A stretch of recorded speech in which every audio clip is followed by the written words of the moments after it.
Hello, my name is Marcus. I'm the compiler of a collection of therapy quotes entitled 1001 Windmills of the Mind, a collection of advanced self-help quotes taken from what's often called a psychoacademic with a psychoanalytic perspective, which long ago, as I understand, is referred to by some, or perhaps many, as philosophical medicine and narrative medicine.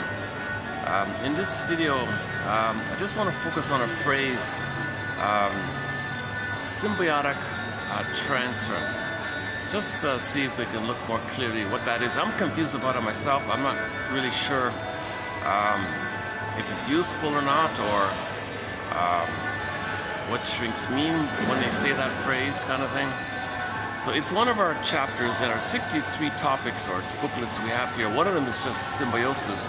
So within this symbiotic topic, so symbiosis means the mother functions as a symbiotic object for the baby, a self-object for the baby, a fused, merged object for the baby. So the baby and the mother, the breast mother, from the baby's perspective, the breast is like a part of him, fused for him. It's symbiotic for him, it serves him. The mother is there, allows that. She lets herself be used as a self-object. Self-object, written as one word, so dual unity, two as one. This gives the baby an immense amount of power, safety, bliss.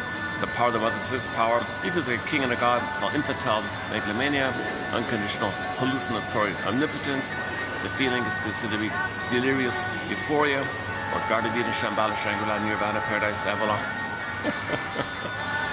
Unio mystica, one with this mystery, considered a mystical experience here. Or participation mystique, participating in this mystical experience. One guy exaggerates it by calling oceanic feeling, oceanic bliss, oceanic ecstasy even. So babies have this delirious, euphoric feeling that they're like maybe the whole universe, really, or the center of the universe a little bit later on. And then everything, anyways, what he needs automatically met. So the environment reads his mind, meets his needs even before he knows how to speak and ask for it, meets his needs. So in the uterus is pretty clear. In the uterus, in the water world, everything is met automatically. So it's, wow, he's pretty special. He's onto himself, or so to speak, right? And in the first 4 to 5 months, that continues in the mother-infant dual unity called symbiosis, and it starts to expand up until 18 months during the world's oyster phase, where the oneness of the mother is transferred to the world. I think the world sort of serves some eccentric stage all about him, I think. And finally, at 18 months, you get the reality kicks in, person to person, assuming everything goes normally right there. There's a lot of babies are not getting the symbiotic time up until 18 months properly met. They're getting what's called a disturbed attachment, a traumatic attachment, an insecure attachment stuff. So the attachment of the mother they got to avoid, or very anxious, or troubled, or disturbed, or chaotic, or disassociative, or reactive, rebelling. There's some kind of complication. And he's kind of he's never safe. In other words, it's an unsafe attachment called an insecure attachment style. One of the insecure attachment styles. So that means never safe enough to allow his development to take place. His feeling self, his embodiment to stay with him and blossom with him. So he feels real alive as he goes through development.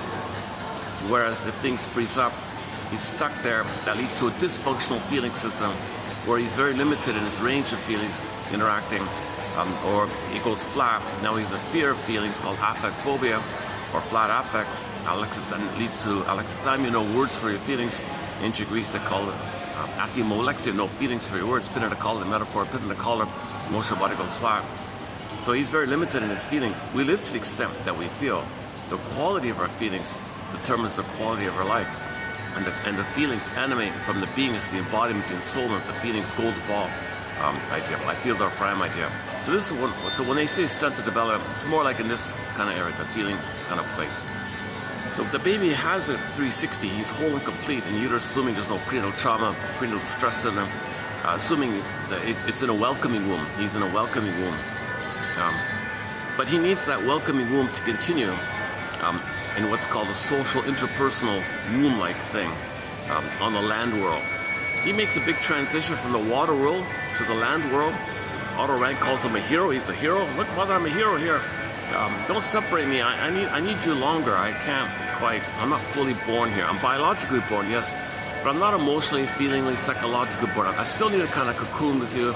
I still need a oneness with you. I still need a symbiosis with you. I still need a symbiosis, a oneness. Okay, Gardevina, Shambhala, etc. And this oneness allows him the level of safety in the time where he's still developing. His feelings can stay with him. As he's getting older, feelings stay with him, grow with him, blossom with him, budding beauty, emerging self, blossoming with him. So the feeling self, the ontological self, the sense of self, the core self stays with him during the safety. The safety can be himself. Oh, thank you, Mom, I feel safe, I can be myself. Oh, good, I feel safe, I can be myself. And this is going on primarily for the first 4 to 5 months. And when he gets motor skills, you know, now he's got powers like, whoa, like he can walk, crawl, run kind of thing. And now he kind of wants to walk, but he's still not oneness, so he expands or sees or perceives the world as the mother. So that's called the world's my oyster face. So he runs around thinking he's Superman with his new powers, new skills, but thinks everything is just there for him, center stage, all about him, serves him. So mothers are meant to tolerate and allow this child this symbiotic time. Babies need to feel like kings and gods. One joke was mother's bow. Oh, baby, you're a king and a god. Oh, you're amazing, you're amazing.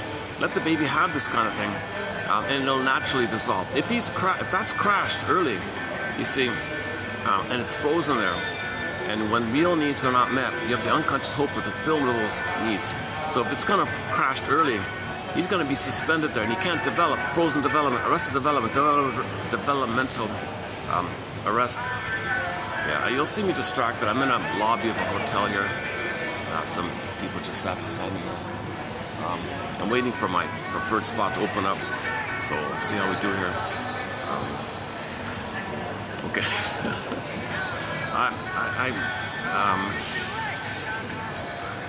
Yeah, yesterday was in a parkette. Worked out okay in the parkette at the other end of town. We talked about relationships and romantic love and some of the songs, you know, like Be My Baby, right? The cover by Sissy Houston. Well, we didn't play it, but we talked about it. Okay, Love at First Sight. We talked about the spellbound, the limerence, Love at First Sight, the Cupid's arrow, the transfers, the vital puppy love. That could be a symbiotic area as well. If the love is like blissful, like that's symbiotic. Okay, anyways, this topic actually does kind of continue from the last video. So I recommend the last video, done at that little park out in the rain. Oh, tears in the rain, in the rain. And this is like maybe a little supplementary kind of expanded, extra kind of idea. But the primary idea of the oneness was yesterday. And if you type in the word symbiosis or symbiotic in the search engine, you'll get the quotes be posted here so far up to date. So we're always we're finding new quotes. Sometimes they're hard to find, sometimes they're easily found. So if they seem interesting, I'll post 10 on average for each video with the hope that one will raise consciousness. Remember, consciousness allows for you to recognize the time, and this time means story, and story means past, present. There's a linear. That means you're not always in the past, but trauma in the past makes you think you're always in the past. And when you build story, you recognize the present, you're not in the past. But if that kind of time factor of your story is kind of limited or missing, then your neural circuits in the past, pain in the past, repeat hope for a better past, repetition, compulsion, negative magic, symbolic acting, you're kind of recreating new additions to the past, hope for a better outcome. For example, if the oneness wasn't met in new relationships, you look for the oneness. And then if that person, leaves you, you feel the existential fear that you originally felt when mother broke the bond. You're feeling that again, so you'll have real panic like that. So if it's really intense, it's considered a symbiotic transfer. If it's like a oneness, I can't live with you, I can't live without you, these kind of immense, highly emotional, highly dependent, things like mind reading and crystal gazing. I know what you're thinking, you know what I'm thinking, I know what you want, I know what you need. This kind of really like two is one phenomenon. It's blissful in the beginning, it's the honeymoon phase in the beginning, but you can't. There's a debate here. If a couple does fall in love and they're conscious of the situation, they can make I statements to grow together and develop together and have a developmental process together. As long as they're conscious and talk about it, they know what's going on, they can help each other, support each other, be like therapists for each other. Anyway, so marriage can be a spiritual, healing, developmental kind of process, very intense like that. So couples can be therapists. Marriage couples can be if they're conscious. If they're not conscious, and they're there and they're symbiotic, they might be really afraid to leave because they feel like they lose themselves. So they might stay in a painful thing, and then the relationship is kind of devitalized, and they focus on outside interests, and it's there but not there. So you have this issue of unhappy marriage like that. Okay, all set.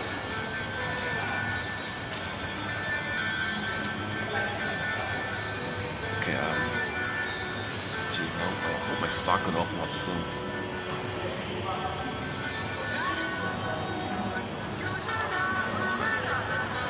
Yeah, this is really, oh jeez, oh, it's just getting worse. Another person's just sitting right in front of me here.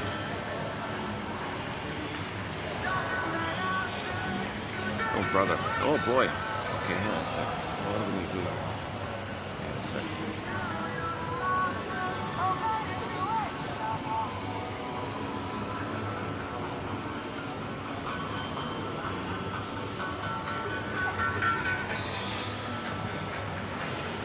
See if I can manage this somehow. I want to keep posting the quotes. I'm not a professional speaker. I only have a BA, disclaimer. I'm not a counselor, doctor, lawyer, midwife, doula, nutritionist, gynecologist, never studied psychology. I find quotes, share them, discuss as my process to learn as well, that kind of thing. Okay, so this topic of, so back to the basic, back to the idea, mainly popularized by Margaret Mahler way back in the 50s, Margaret Mahler, you know, describing this symbiosis. The baby's kind of like in this delirious oneness. He doesn't know where he begins and ends, where the mother begins and ends.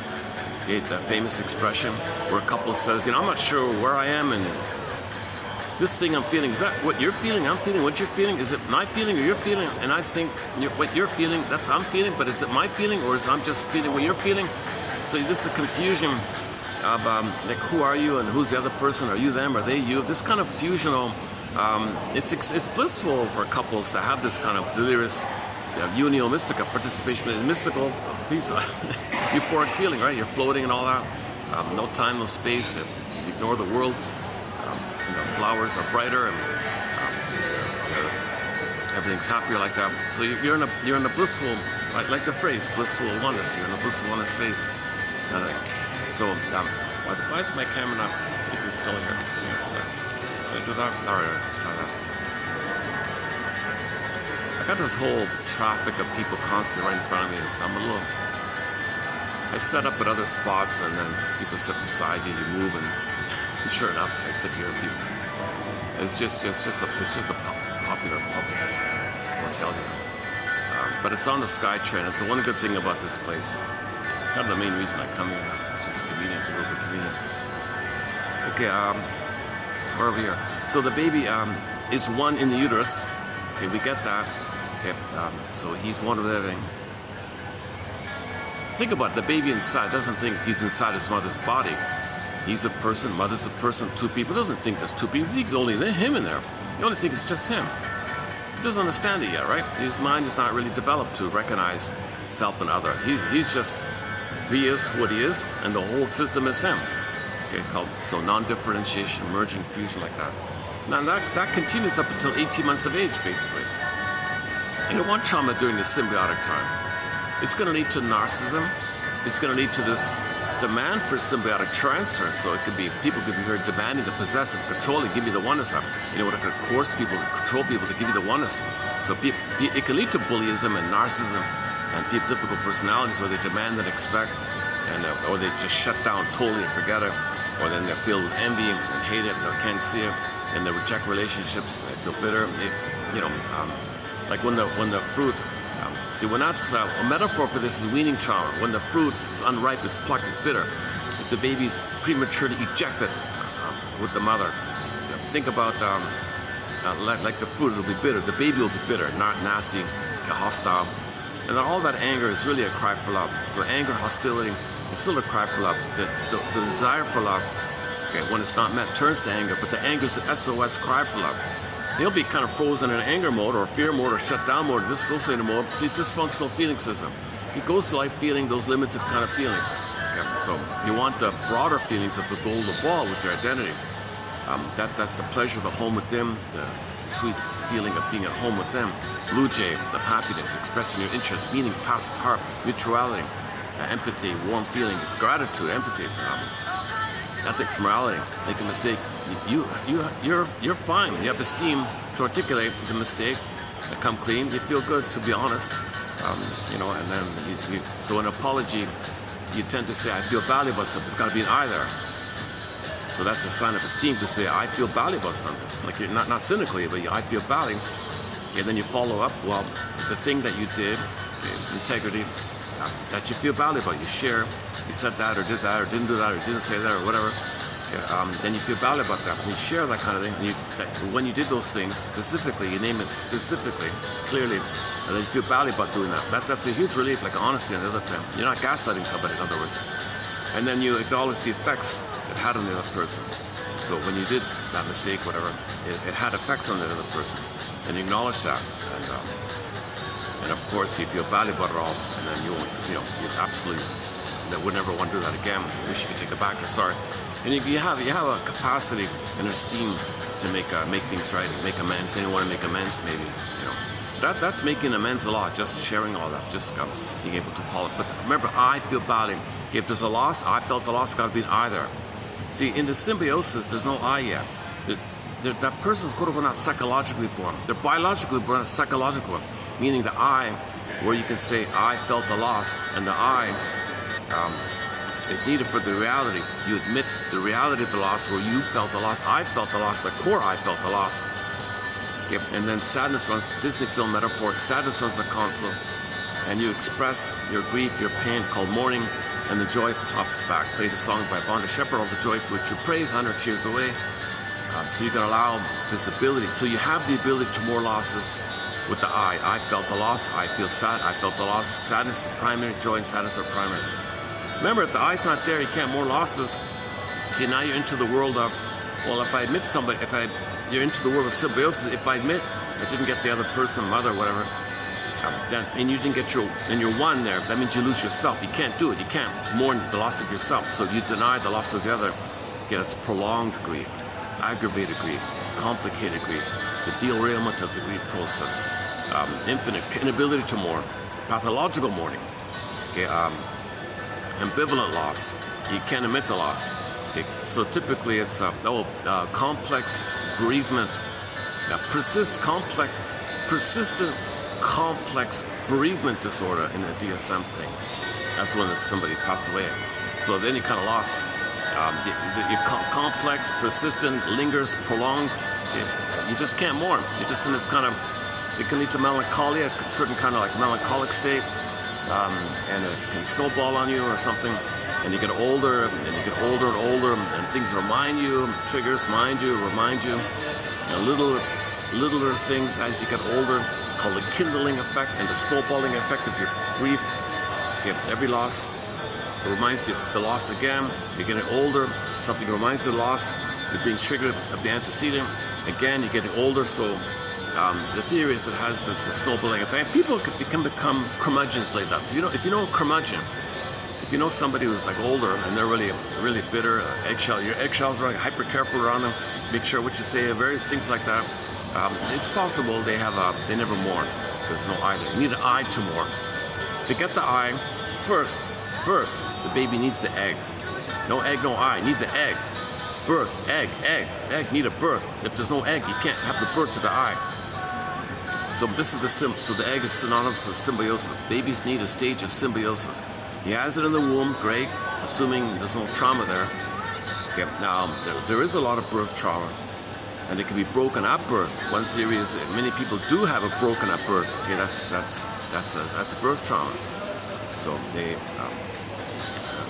there's different debates about whether or not a mother can heal birth trauma.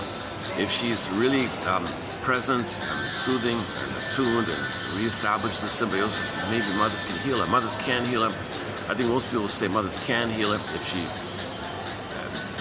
didn't mean for the birth trauma to happen, but she really loves the baby, welcomes the baby, sees the baby, wants the baby to be healed and happy, doesn't want to use the baby or treat the baby badly because she would treat an Italianic feeling, or she wants to make the baby play a role as an extension of her to feel something on her. If she's not using the baby, so she can heal the birth trauma. Wow. Funny about this hotel lobby, sometimes it's kind of quiet. I thought it'd be quiet here. Oh, hang on.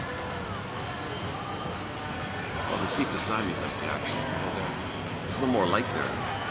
Hang on a sec, let me try here.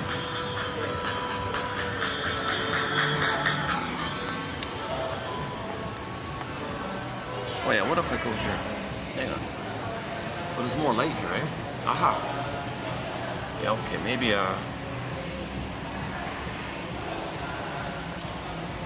yeah, this chair is more comfortable. Yeah, hold on a sec. Give me a sec to make them... 1 sec. Can I get the flowers in? How can I do that? Okay, let's try it like this.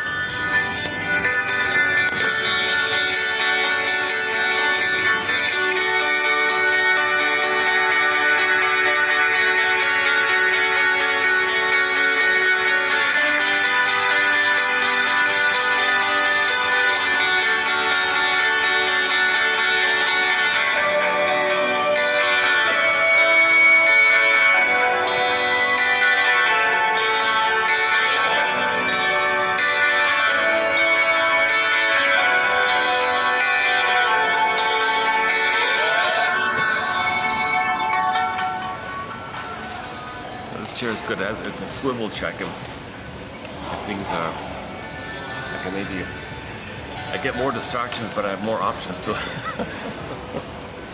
Okay. Oh, look at that! A group just sat where I was sitting. Oh, look at that! All right. My goodness, what is it with today? Yeah, they're predicting rain. Is it the rain? Yeah, I mean, they're predicting rain. Maybe it is the rain. All right. Enough about the weather report. Okay, thank you. Now, you're listening to Nanook, the singer Nanook. That's the name of the song there. Kuz Sanak, second part of it.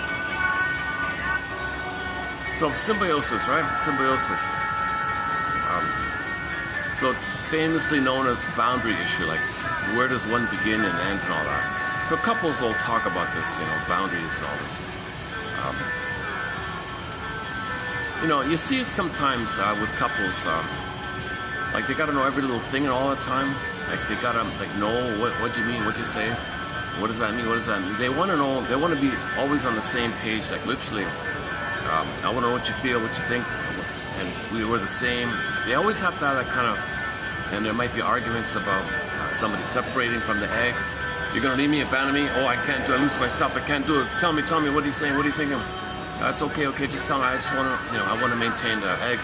So this is symbiotic transference. It can be very demanding, although it's blissful in the beginning. It can lead to a lot of quarrels later on, right, in relationships. Okay, so back to the egg and the self idea. So if the child is, for the psychological birth, he gets the symbiosis up to 18 months. So 2 parts. Okay, for birth to 4 to 5, it's the primary symbiosis. The primary symbiosis. So it's really skin to skin, and baby-led nursing and mother's gaze. That part I'm not too sure about the eye contact. Some indigenous people say you don't need that. It's later on or something. That's interesting about that. There's some indigenous ones said no, we don't do it. It's too stimulating. It might be too much. So a baby doesn't need all that fusion with the eye contact. Baby can sense with the warmth of the body, the reverie, the attunement, the communication, the body-to-body communication. Because you got the emotions in the body, of the two, and the skin-to-skin is kind of like the bridge between the two. And there's a train track called the train and attunement. And mother's reverie is through the body. Baby feels mother's presence. He records mother was present to him. Mother soothed him. Mother had an understanding and recognition and acceptance called holding and containing. Okay, love and acceptance. So this is all wired in. It becomes a part of a psychic structure called the soothing interject, the holding interject, the internalized good object, and it stays with him. It's a part of him. The way the mother treats him, it becomes a part of him, and he has that with himself. So he has a caring voice in himself. So he can go through life generally seeing, soothing, treating himself the way his mother treated him. Got it.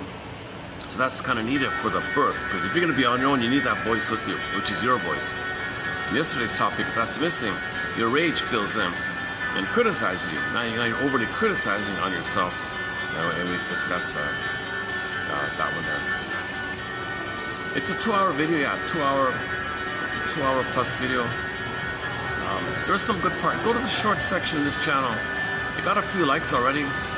That's a good sign. So maybe there's some good summary points in there.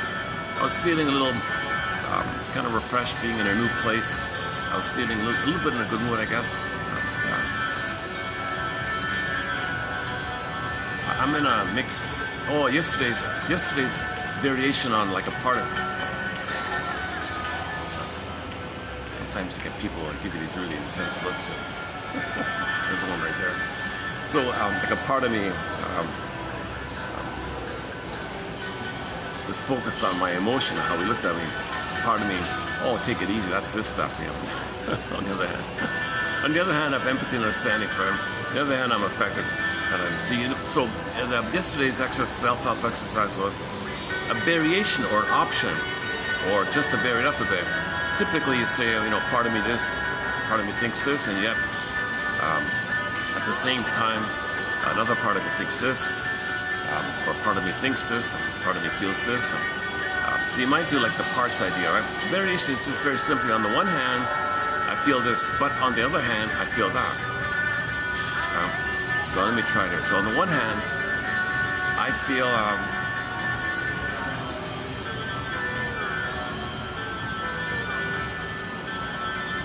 awkward with all this around me. On the other hand, but on the other hand, I almost kind of like, I feel okay. I feel okay. I feel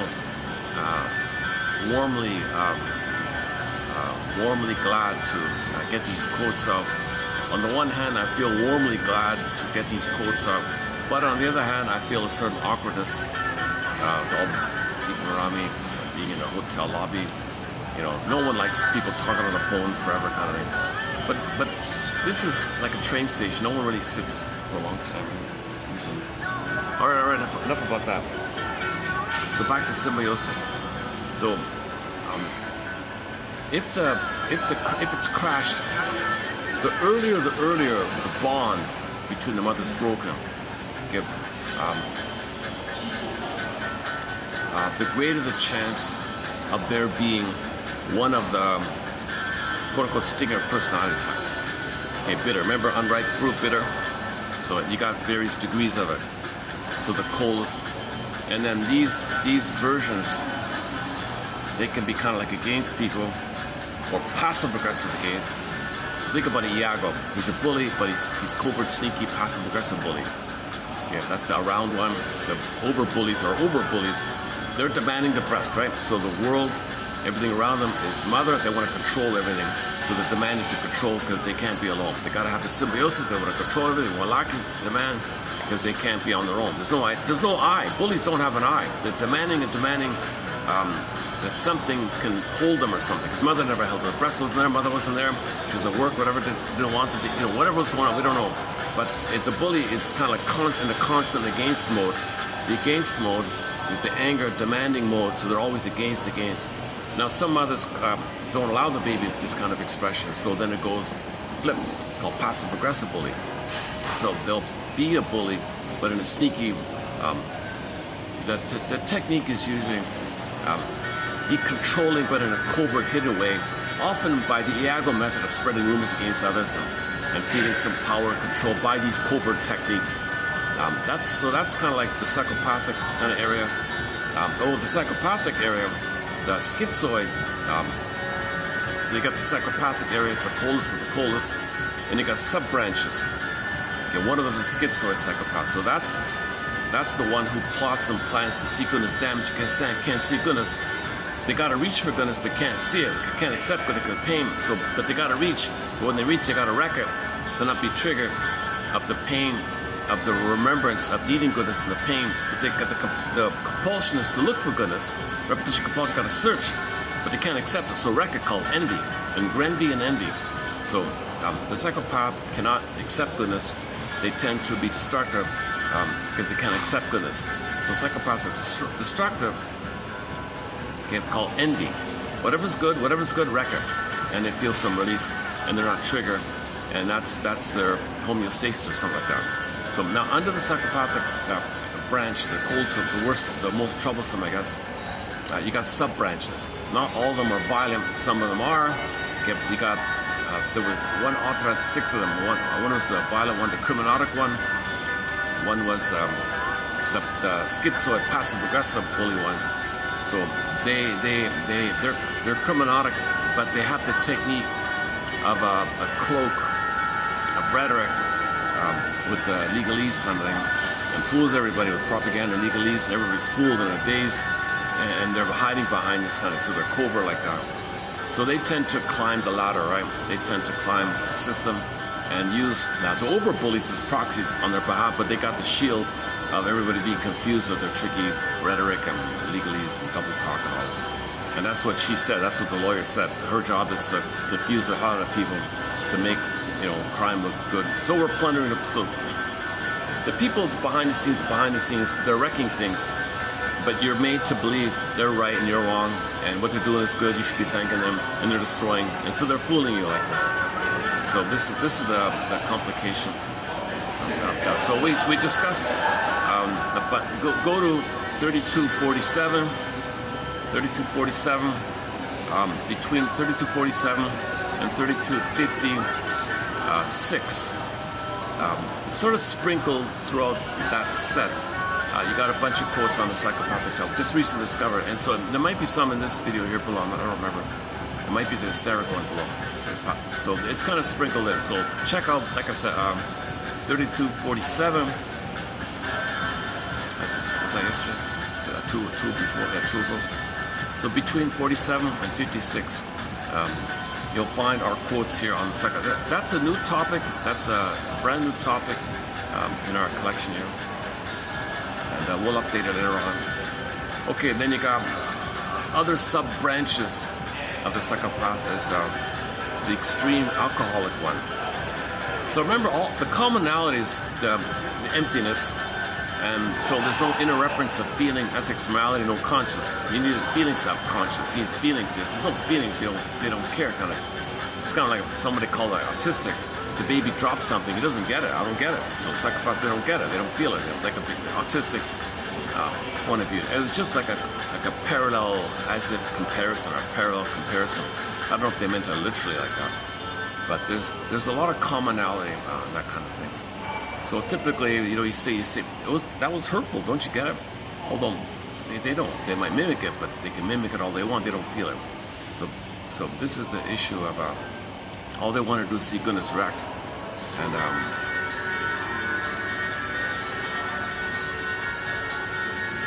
so again, it's Grenby, the compulsion to look, but they can't accept it, wreck it, and they're stuck in this loop. You see, and in order to engage in this. Okay, so then the sub-branches are the overt ones, the bully ones, antisocial like that, and then the covert, cold, detached, aloof ones. So they're the coldest of the coldest, the most calculating. They're always like 20 steps ahead of everybody, kind of they plan. That's their dopamine, to see things damaged. That's why we're destroying the planet. For quick buck, I'll see this right beside me here. You got a second. What else can I go here? Give me a second. Give me a second.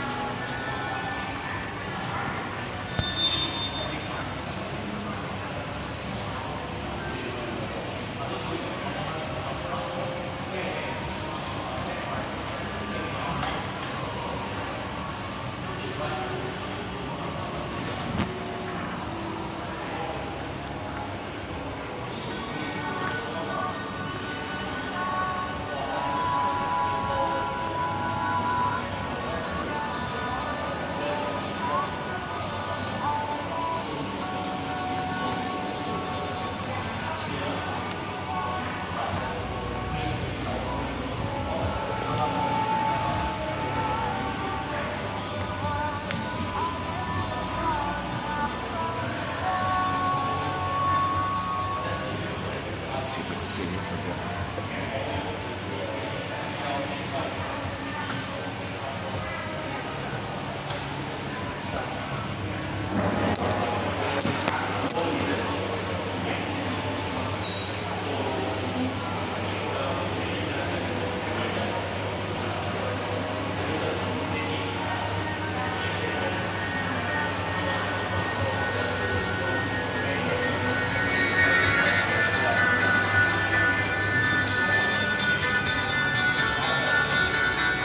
this work? Can I do it like this? All right, let's try this.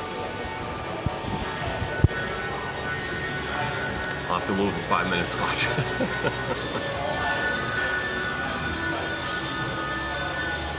Yeah, maybe I can go to the just across the lane there. There's another spot.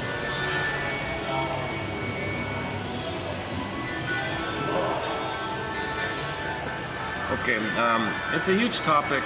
So the sub-branches of the psychopathic realm, the commonality, of course, we know: lack of empathy, they don't care. Lack of conscience, they do something wrong, they don't get it, they don't care. Their slogan as well, all they think in terms of like morality of what's right and wrong, their understanding is, well, if I do it and they didn't stop me, I guess it was okay. Like they're thinking like a baby, I did it, I dropped it, they don't get it. So so their slogan is something's only quote unquote wrong if they're caught or something. So they only think in those kind of terms. So the criminotic is a major one, of course. You have the criminotic one, the bully one, generally antisocial, like bully one, criminotic or not. And then the passive-aggressive sneak around called schizoid or turtle one. Now the turtle one could be just a detached one, and they might be active in the Iago version of the turtle. So you got the schizoid psychopath, can be just turtleish, but usually they're not going to just be a turtle, but some maybe. Then you got the Iago version of it, where they actively want to see destructive. So they might vicariously, they might be like a closet voyeuristic type, right? The turtle one. So they might be like a voyeuristic psychopath, but usually the cold, sneak around, passive-aggressive psychopath is going to be more active. Okay, then you got another sub-branch of the LGB one. Okay, not LGB or psychopaths, I'm not saying that, nobody's saying that. But there is a sub-branch of the psychopathic art is this LGB kind of area, right? Funny about that. it's funny there, because there's a lady who seems to be like that. I won't mention her name, but they did a whole program on a radio station featuring her music, and the music's not bad and all that. But when you look on YouTube, she's doing these really perverted, violent, sexual LGBT things. So I'm surprised they didn't block it. It's pornographic kind of LGBT pornographic, and it's cynical and bitter. If you get really eerie feelings by somebody, if you get really eerie feelings, that might be a red flag in that area. Anyways, this woman you were featuring, might be a future. I don't think so. I think she went over the top. I think her videos are a little bit too extreme. I think it's not going to work. I don't think she's going to make it. She's too crude. Like they're supporting her. People behind the scenes, really, promote her. We like that. They want to spread this quote-unquote contagion on people. It's considered like controlling people or something. People feel depressed and sick, and so it's considered like she's like an agent of contagion. They're using her in that way, so they're promoting her. So they did a whole thing on her. But when I clicked out of curiosity, I just clicked one of her music videos. Oh my God! Like that gave me that feeling of psychopath. You see it on TV a lot, of course. Okay. The alcoholic one, LGB one. Okay, the other ones you just mentioned. Okay, and there's a couple of others they have in there. Okay, then now the less severe. Okay, is sort of the general antisocial, right? And then the less. Okay, I guess would be the lower functioning BPD. But the lower functioning BPD and the bully one are kind of similar. But the bully one is more aggressive. The lower functioning BPD is just a little more chaotic and roller coastery and dramatic. So they're not necessarily that harmful, but they're destructive, but they're not intentionally. Whereas the bully one is sadistic. So antisocial tends to be more sadistic, but the lower functioning BPD is dramatic and harmful, but maybe not too much in that area. And then, okay, the next one up, I guess, would be just a ballpark narcissism. Although narcissism is a common term for all of them, but narcissistic proper as a separate kind of kind of area, they have a lot of sub-branches of narcissism. Okay, the waif narcissist, the clinging vine narcissist, okay, the turtle narcissist, okay, the idolizing the other narcissist called the closet or the voyeur narcissist. Okay, variations of the exhibitionistic one. You got the Don Juan, of course, and the Peter Pan one. They're different, right? Like you don't. There's a difference between the Peter Pan narcissist, just childlike, and the Don Juan aggressive exploiter like that. So you got the over styles and then the introverted styles, I guess. That's another separate topic on the narcissist. But that subcategory of the narcissistic as a developmental accomplishment ahead of the bullies and the psychoanalytical bully. Okay, that's they're not necessarily too violent or criminalic. They're just center stage, all about me, don't care about you, who cares about you? It's greedy, selfish, exploit, lie. And all these types, by the way, okay, they must lie. They cannot tell the truth. They're all pathological liars, so they're very invested on putting on a charm. The charm idea is a lot of their attachments to themselves. When their love bonds onto themselves, it makes people really charismatic or charming like us. So some people look really kind of magnetic or something. They might have this glow about them, like a self-love, symbiotic, like people fall in love with. Give me a second.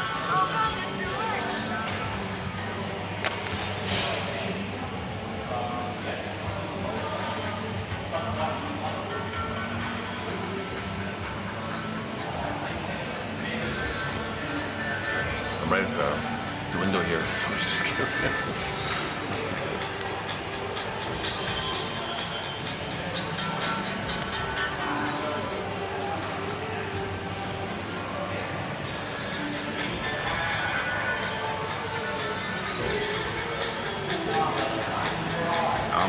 Yeah, so that's the commonality, right? Center stage. The lack of empathy is because there's still, you got to think of it like in the earlier version, think about the little kids at the sandbox, like the 1-year-olds or something or other. They might play with the plastic shovels in the sand, and they might even hit the other kids. They don't realize they're hurting the other kid. They just like hit the other kid. Was there feelings? I don't get it. Like they just think it's all about them. Everything's kind of like a thing. So it's kind of like they're in their way. And sometimes you see that on the sidewalk. People barrel down. Get out of my way. They don't care about you. Sometimes you get that, right? Actually, it's something to think of. You know, in the future, I want to see if I can tackle this topic on the sidewalk hog, like the road hog, like a variation of the road hog. Would be like on a sidewalk hog or something. I want to see if I can tackle that a bit. I've never looked into it really, but it's ironic because I deal with it. I do a lot of walking, a fair bit. Okay.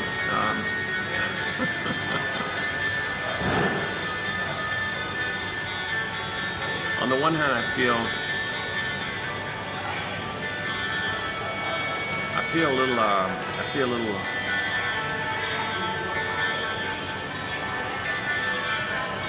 I feel I'm being a little. I feel like I'm leaking out some of my frustration.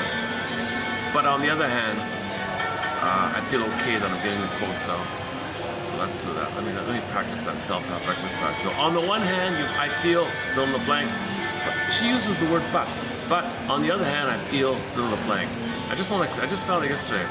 On the one hand, I feel fill in the blank. Underscore. But on the other hand, I feel underscore. It might be like a thought feeling kind of thing. Somebody there?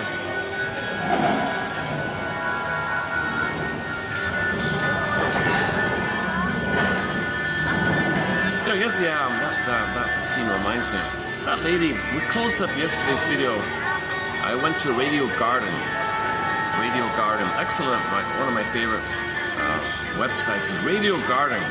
You get like a globe with thousands of little dots. You move the cursor and you hear it's the radio.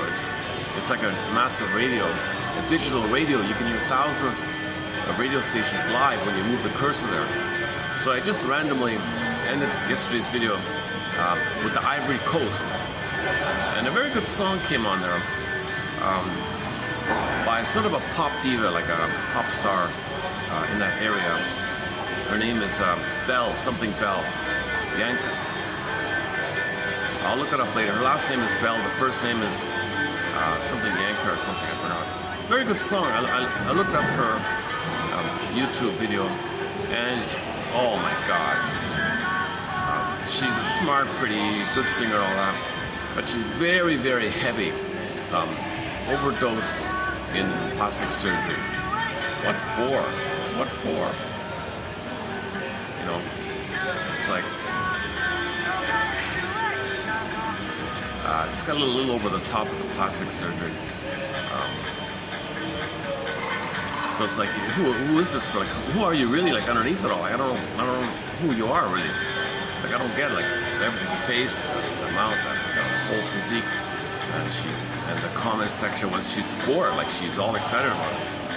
She's in her 60s now. She looks like you can't tell. You don't know. I have no true visual of this woman. Anyway, she's a good singer, good song. I'll play another one of her songs. So I'll do it. I'll play her second song. I'll play a second of her songs at the end of this video here.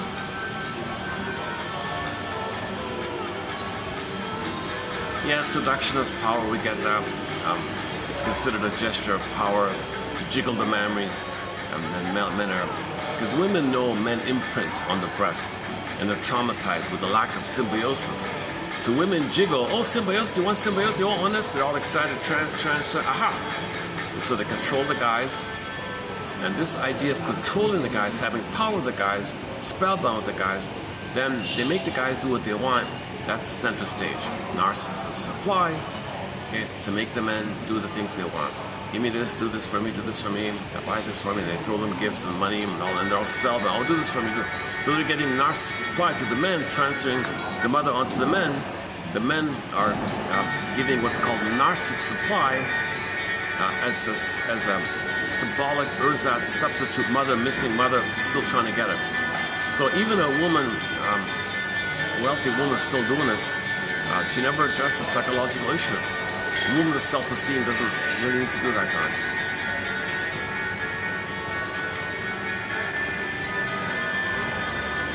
But that doesn't mean she's no, of course not. Of course not, I'm not saying that. It's a blind desperation to get mother's love. You didn't get it, you don't remember that you didn't get it, you don't have a story that you didn't get it, and you're still trying to get it in a symbolic manner by using seductionist power to get attention from the men. That's response from mother. That maybe mother didn't want her or wasn't around for her, so control the men to get attention. And they're addicted, and so she keeps on putting more plastic surgery, give me more, trying to jiggle more, her latest photo has an exaggeration in that area, and then so she's trying to dazzle the guys and make them all spellbound. A little sad, like even.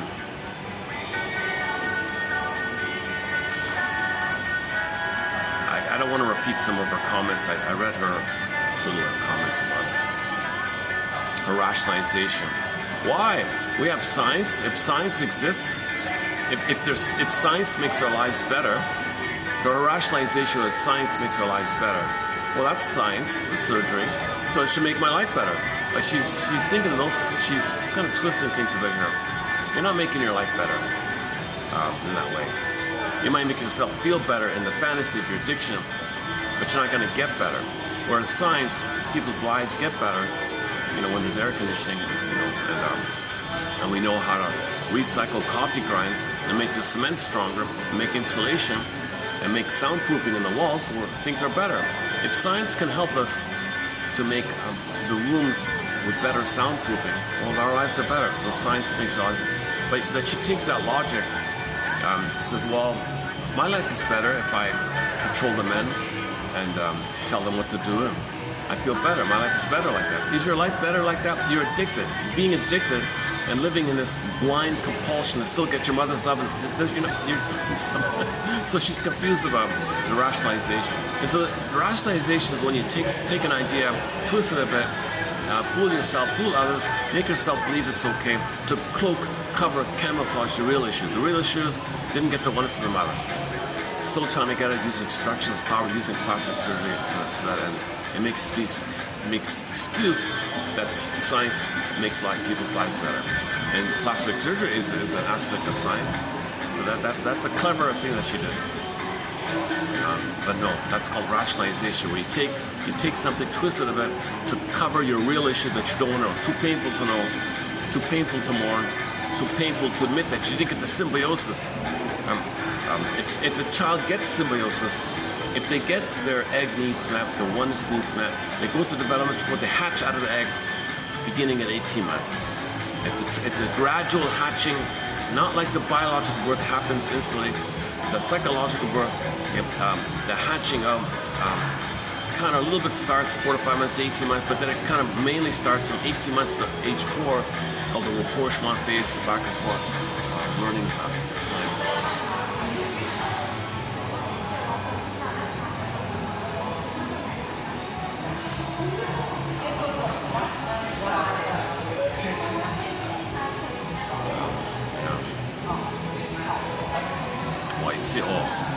Oh, that's what that is. There's a job applicant. I think the supervisor's going to greet the job applicant. Or maybe not, All right, back to our, by the way, you're listening to, there's the song's name. Nanook, Nu Narput, or is it there? Nu Narput.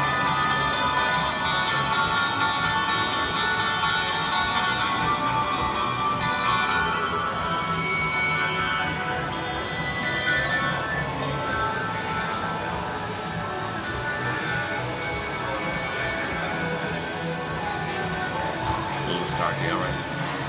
Trying not to get people to camera.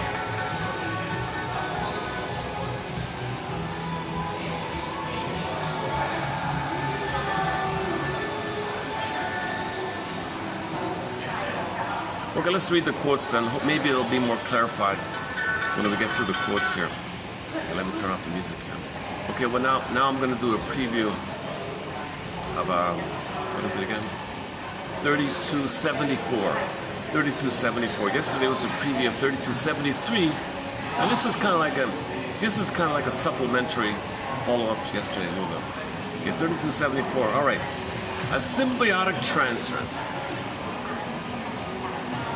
By the way, if you go to the AI, type in the phrase symbiotic transference, you kind of get a pretty good summary of what to follow here. Oh, good. Okay.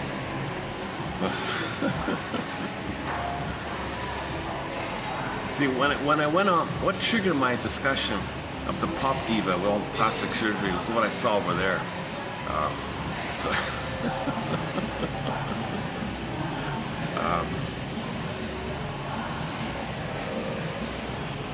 We don't have a thread on LGB. I'm not a forensic. I'm a doctor like that. I'm not a hormone specialist or endocrine, whatever. I haven't studied hormones with prenatal trauma, how that affects babies' hormonal area, and the combination of psychology and identification. So there's a lot of debates about this kind of thing.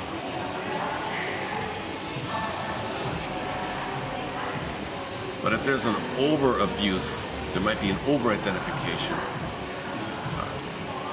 And then you become that person like too much. Psychologically and then biologically. It's got to be two parts, right? To make that kind of. Okay, so let's not get into that topic. We only have 2 or 3 quotes on it. We don't have many quotes on it. The only book I referenced recently was a book called Female Perversions. Female Perversions by Miss Kaplan. It's a well-known, famous book. It's an established, popular, best-selling book called Female Perversions by Louise J. Kaplan.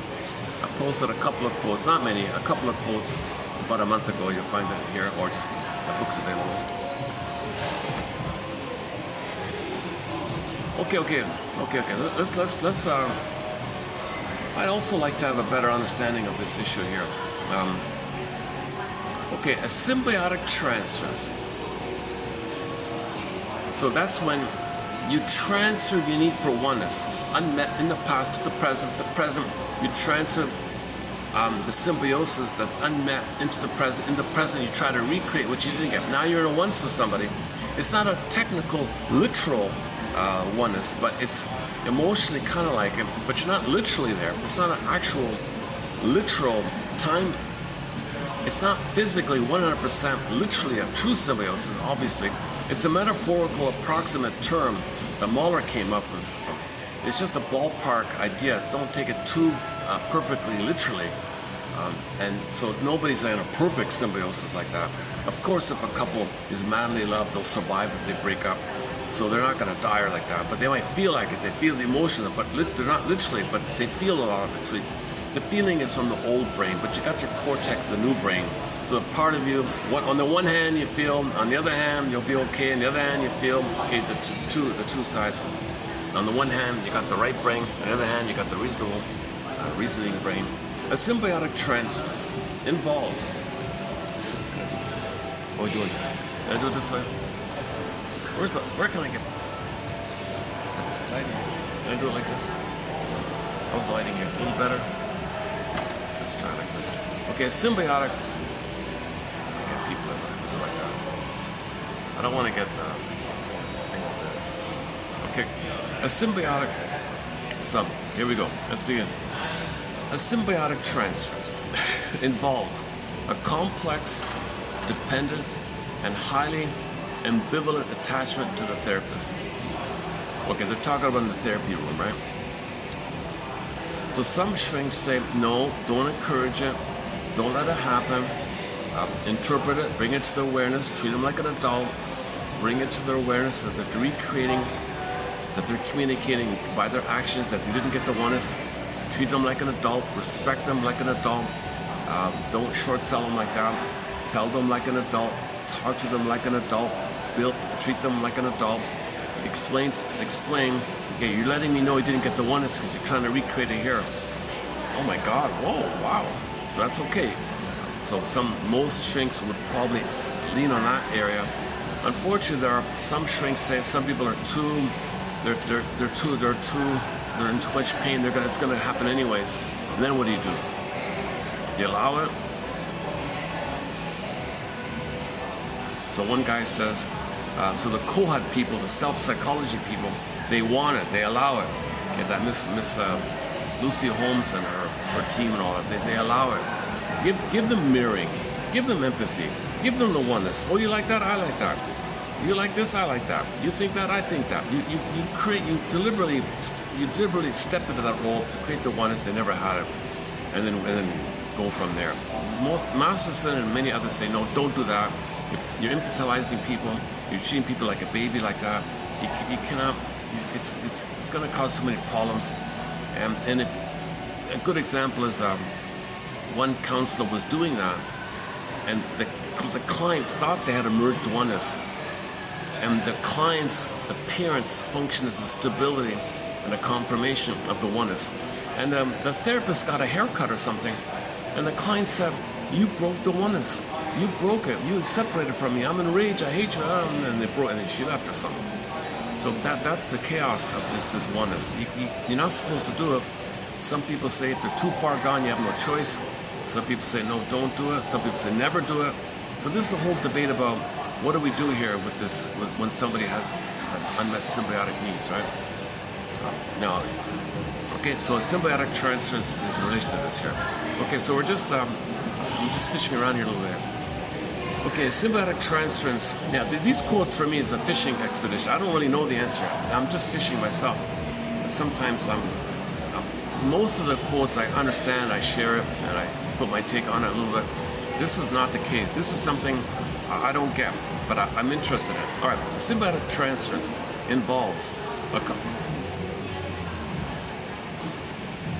like sometimes you interact briefly with somebody, and if you don't meet the oneness, like they might expect a kind of oneness, and you look away or something, they get a little angry, so they slide at me, you get really kind of, I hate that person, they're strong, like just within a few seconds, it can happen instantly almost, right? I had that once a couple of years ago. I mentioned it in the previous video. I was at the checkout counter at the next lane there. Some fellow was staring at me or something. I never looked at the person. They were like really intense, focused, like a symbiotic, like the beam, the April wine front cut, like the beam thing, like the symbiotic one. I was like, oh my God, I was trying to do this. I was trying to block it. They were like trying to, and I just carefully handed the change to the cashier. Get out of here, kind of. And this person, he was like angry. I saw him like shaking or something. What the hell? He was demanding a symbiosis. Holy, like a complete stranger in a department store like this. So that's one example, I think, of the symbiotic transfer. They're looking for it, they're demanding them, they're paying because they didn't get it, they're still trying to get it. You're not supposed to still try to get it. You're supposed to admit that you didn't get it and mourn that you didn't get it, and talk to somebody about it and feel safe. And then that's what therapy is about. So the act of trying to engage in it is part of the process to communicate and know this issue. And then you can mourn it. Holy, you know what? My mother didn't provide the oneness. You're sad about it. Then the mourning process. So your buried grief, which you didn't even know you had, the buried grief you express, the release, the phoenix, the firebird, the abreaction, emotional knowing, the orbs rush up in the inside film, the firebird, finite feel, you get your identity. Grief and mourning is the doorway to identity and feeling. So you do need to feel safe when somebody's present to allow that. You can't mourn that on your own, kind of.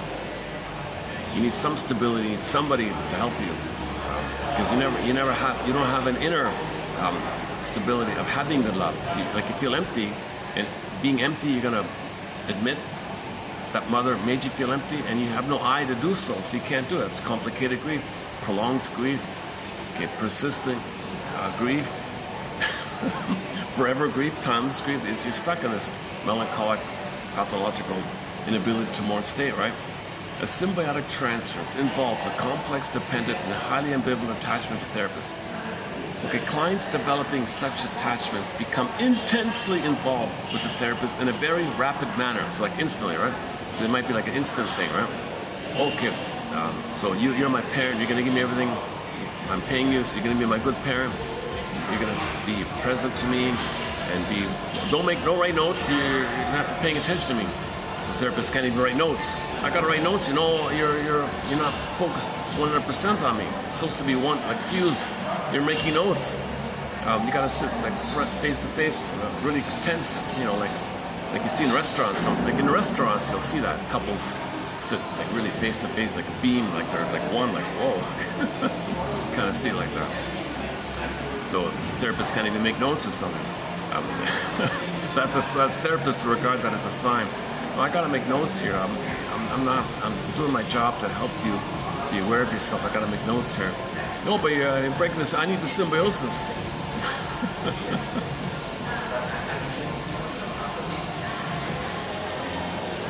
Clients developing such attachments, symbiotic attachments, become intensely involved with the therapist in a very rapid manner. Their reactions to the therapist are seen to be the result of premature activation in the transference of very early conflict-laden object relationships, in contrast to the more gradual unfolding of internalized object relationships that occurs with your regular neurotic client.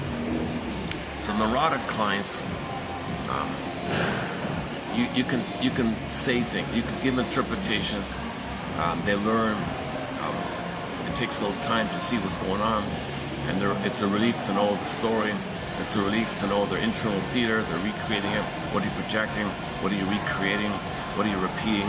So that's a relief like that. But the symbiotic stuff, instant, whoa, like love at first sight kind of thing. So this love at first sight seems to be a symbiotic. I've never seen anybody say it like that, but it seems to be this limerence, this infantile love, this instant infantile love called limerence, like this like instant, just one look, love at first sight. Seems to be, if it's love at first sight and it's really like whoa, like you're fainting, those kind of things, that's probably a symbiotic thing. That's going to be symbiotic.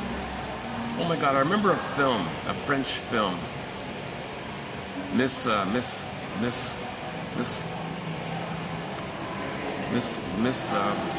Incredible. I forgot the name of the film.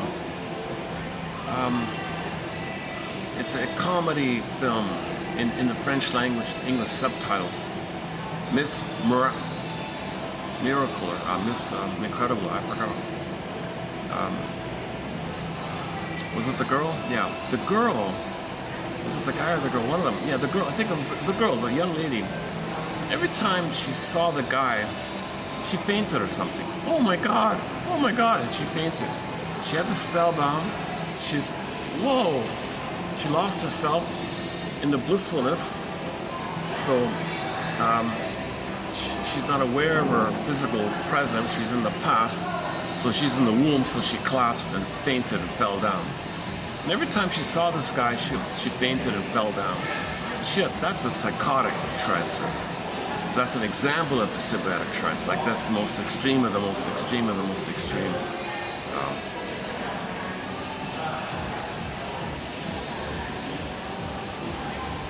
So the girls who faint at the rock star in the concert might be an example of it or something.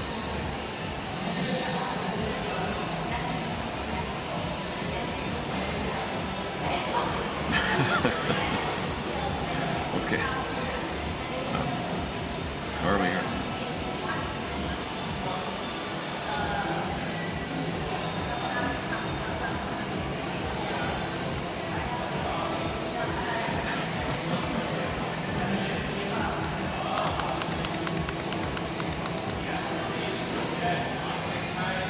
Oh, it's 5:20. Oh, let's hurry up here. Oh, it's 5:20 already. Oh my God.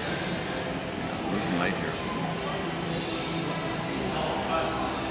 Okay, their reactions to therapists are seen to be the result of premature act. Okay, we did that right. Next one here. Such relationships are often characterized by attempts to control the therapist and to gain literal gratification of wishes. So in the therapy room, the client literally wants, I want you to really, really like love me like my mother never loved me. Like literally, like I want you to literally be my parent. Like love me like that.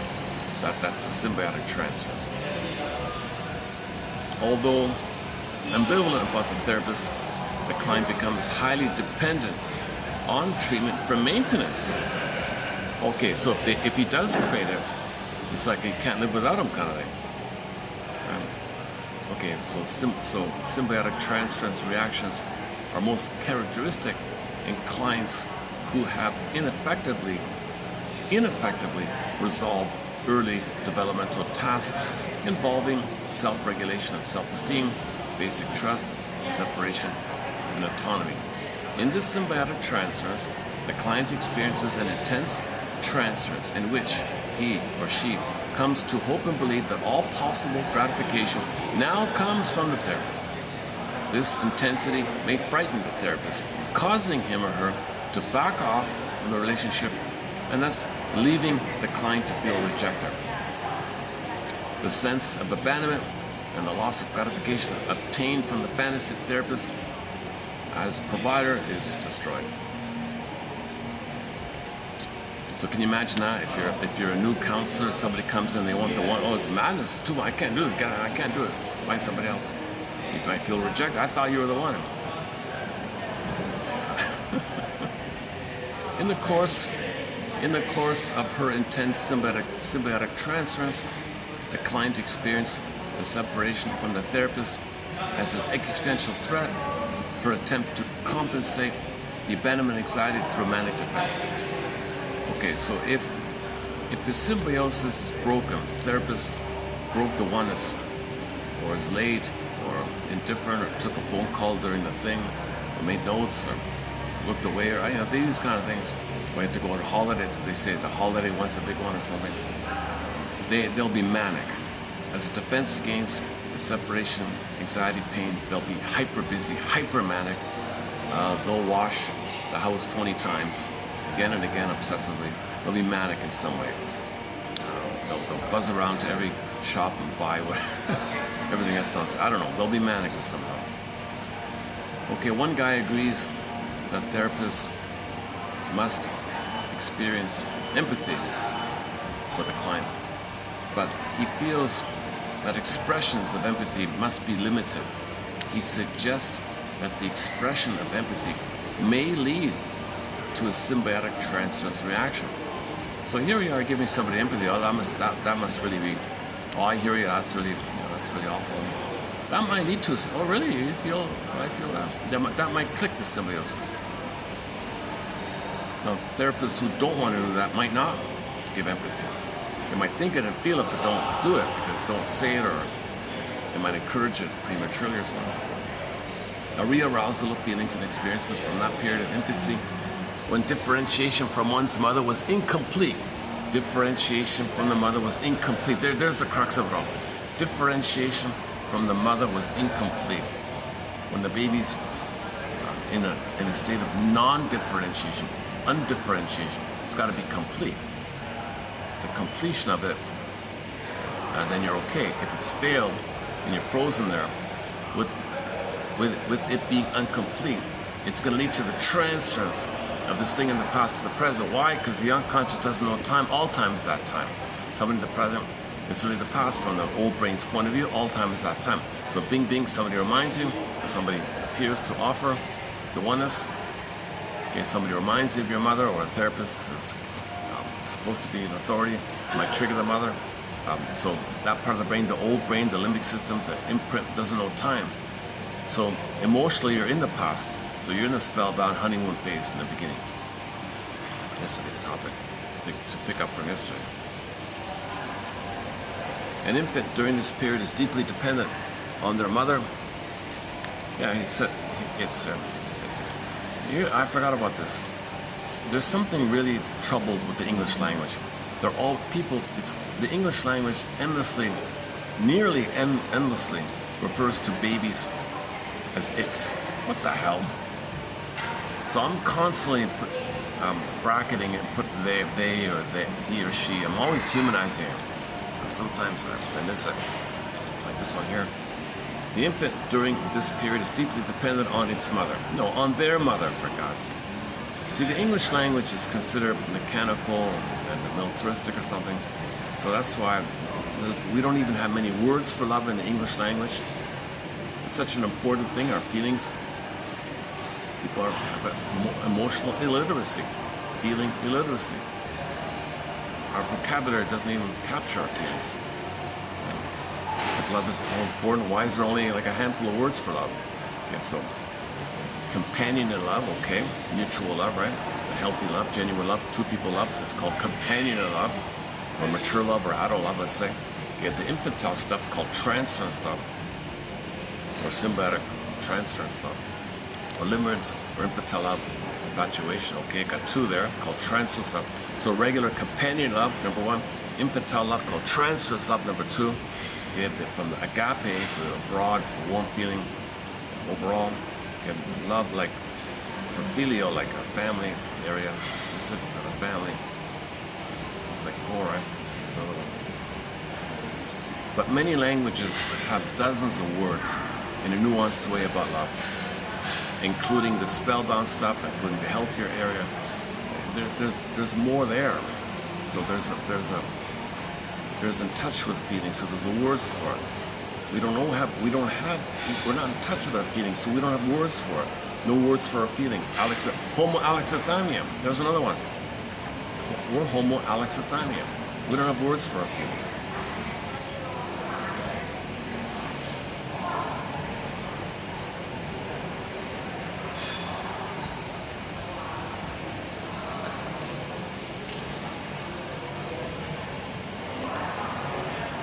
So yeah, it's a nice place. Man, I love these windows. Like 3-4 stories. What is it? Maybe 3-story with the glass.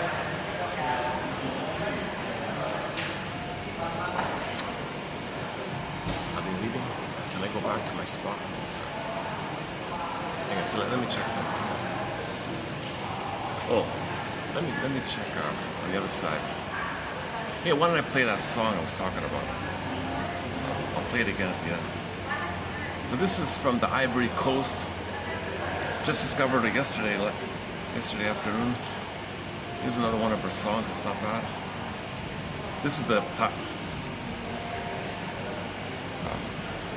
She's in her mid-60s, but when you look at her now, like what the hell? What is she? She's supposed to be 20 or 30 or what is that?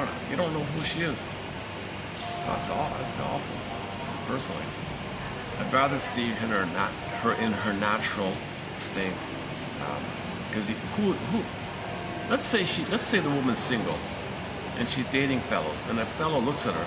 Who are you underneath the mask? Like, what's underneath there? Is there something really terrible or something? I don't know what's under there. You're gonna assume it's negative because she's plastering it over with the plastic cosmetic stuff, right? Where is it? What's it called again? Hang on. What's it called again?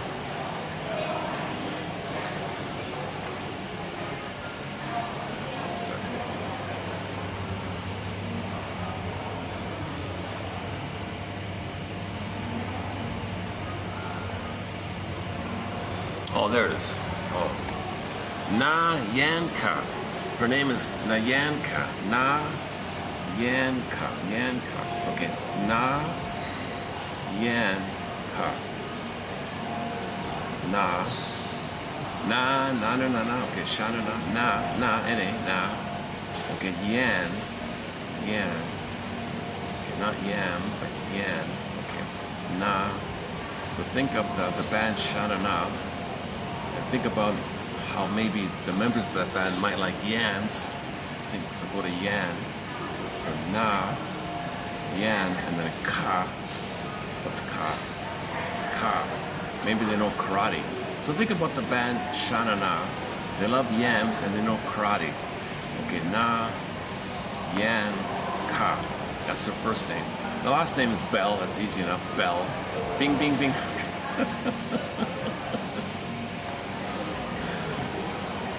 Play the song "Ooh What a Night" by April Wine. Bing bing. One of their most popular songs, the classic rock band April Wine. One of their most popular songs is "Ooh What a Night." It opens up with the fire bell, right? The bell. He's gone. He passed away a few years ago. Miles Goodwin passed away a few years ago. Now the replacement singer is it's an awful cover band. Now they still use the name because one of the original members is still there, so they still use the name. But it's intolerable. It's unlistenable. I can't listen to it at all. Same problem with Prism. Ron Tabak passed. Same problem with Street Harp. Kenny Shields passed. Although Harlequin's still around, and I think the Trooper is still around. Chilliwack, they're still around, but this is their final year. The guy said he's quitting this year. I'm assuming this will be Rick Emmett's last go around as the lead singer of Triumph.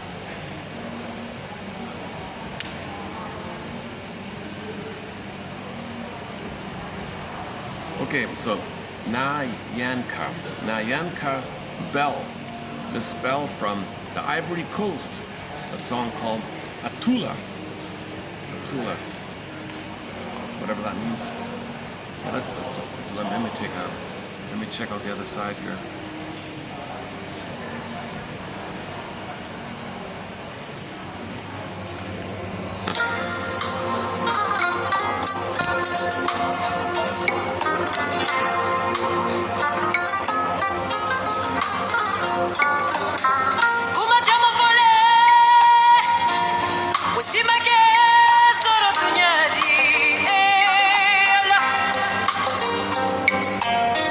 We are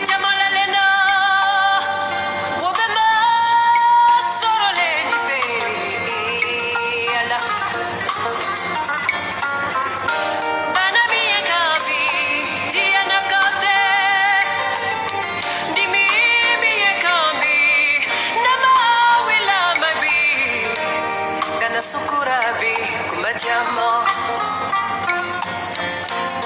kanaso nyesa bana juguni balo binogo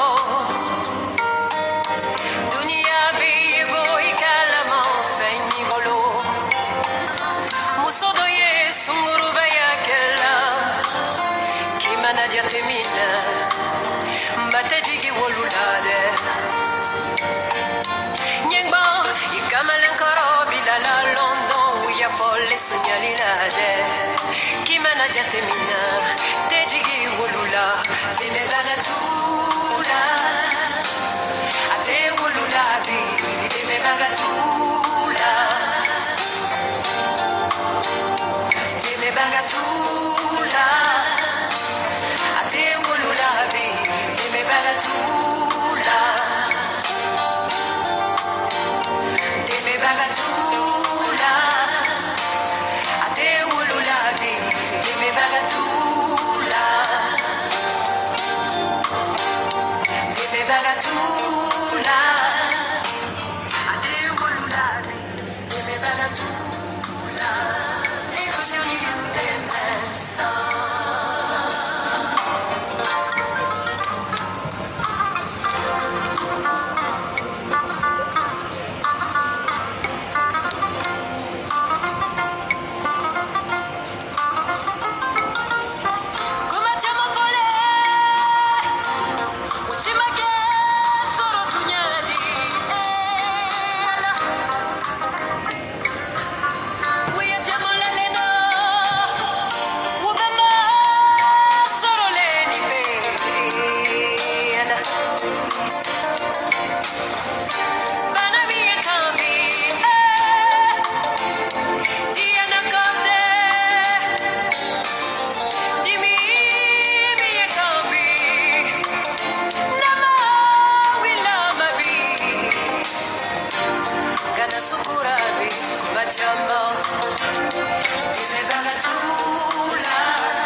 Available here. Okay, let's continue here. Symbiotic transference. My goodness. Not to be taken too literally. That's impossible, of course. Otherwise, oh my God, you have. It's an invisible thing. It's a feeling thing, right? Your nerves are considered to be one with the nerves of the mother, right? Maybe. So what physically goes on between the baby and the mother in terms of the physiology? I don't know, right? Something.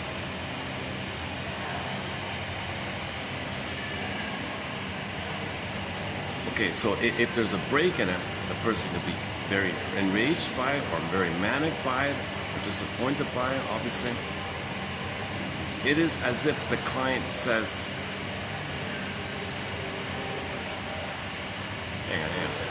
the baby during this period is deeply dependent on their mother and is presumed to experience a sense of oneness with her, which, if responded to appropriately, creates a feeling of being protected and cared for.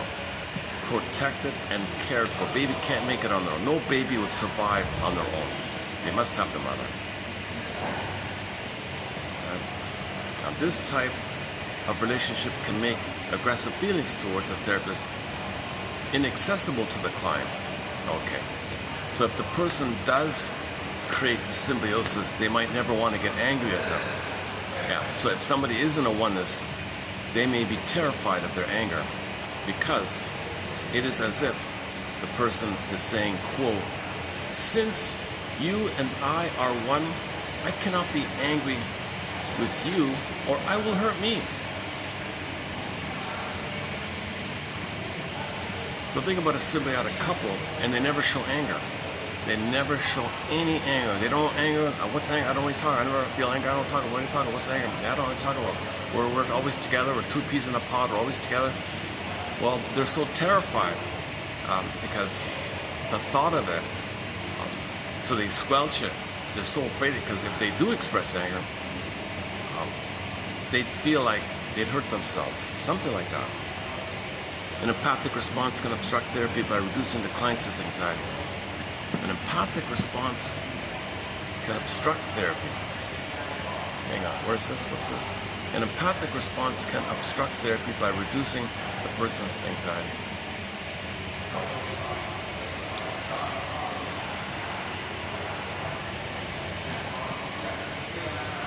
Okay, next one.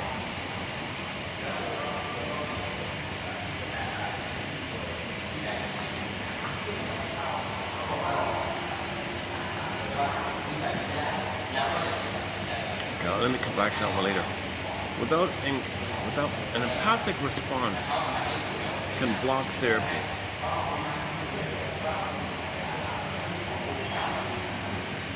I see. Okay, so here, allow some anxiety. Allow the separation anxiety. You got to break free from your mother. Without anxiety, there's little motivation for change and less possibility for the person to have a full experiential understanding of his neurosis, his problem. When a therapist's basic stance is overt empathy, the client may experience confrontation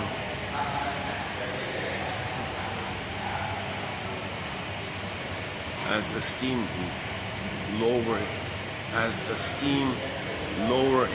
criticism rather than neutral or objective observation. So if the therapist offers empathy, he may think you're criticizing.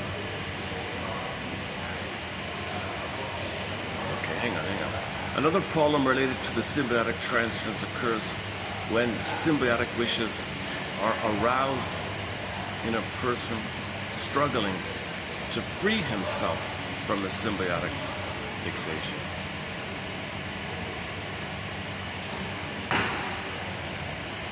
Just a second. Oh, the night lights are coming up. A clinging to prevent abandonment. Symbiotic wishes are aroused when you're trying to break free. So you're clinging, right? You're clinging to prevent abandonment.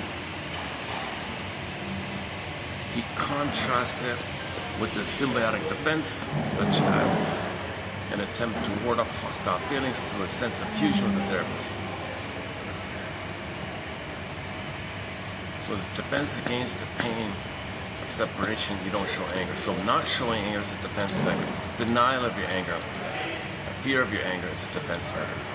Because if you were to voice the anger that's triggered up that your mother didn't love you by the re-experiencing of the person showing difference from you, being autonomous from you, you're going to feel the anger at the mother, you transfer the anger. That anger's towards the mother, by the not for the present. But if you're married, like, you know, you're kind of like committed to the journey of healing together. So you're disappointed at the betrayal, but at the same time, you're supposed to know that your anger is the antecedent.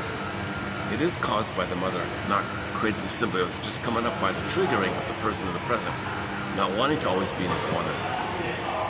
You're meant to be together, like two autonomous people together as a we umbrella, but you can still both grow individually. You both can develop and blossom, two blossoms in the garden, but the we is the garden. You can still do it like that. But in the symbiosis, no, buds, cocoon, cocoon, but no one blossoms without separating. Now, unless you're conscious, you can blossom together with the consciousness, right?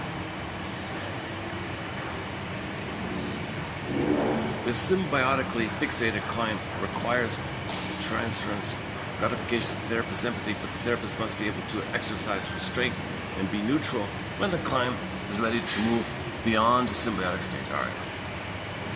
So it's an art and a craft and a delicacy.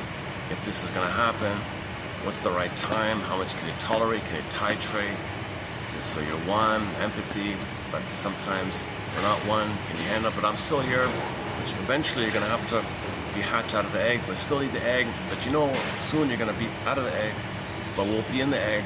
But we got to move towards, we can't make you addicted to the egg. If he's going to be addicted to the egg, so he'll be addicted to things that recreate this.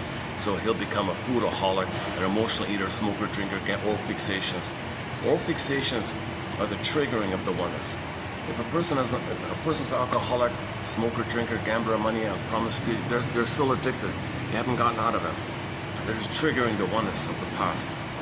Oral fixations trigger the old symbiosis, and it's addicted, and you're dependent and addicted because the pain, because you never got mother's love to break free, so you're fixated there. You can't leave there, so you're always there. So to get the oneness, you need something to remind you of the mother. So the symbols of mother, called ersatz self-object, remind you of the oneness of the mother.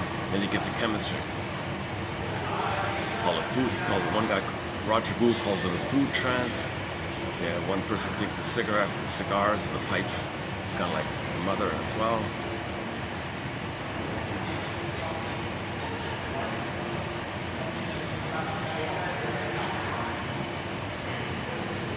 They got a new stuff here now. Oh, they have student interns here sometimes. Sometimes they're amused by me. I'm a very different sight from what they normally get here.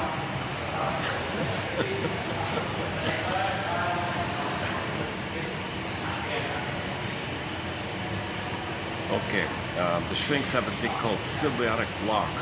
Like if there's an impasse between the client and the therapist, there's counter symbiotic there.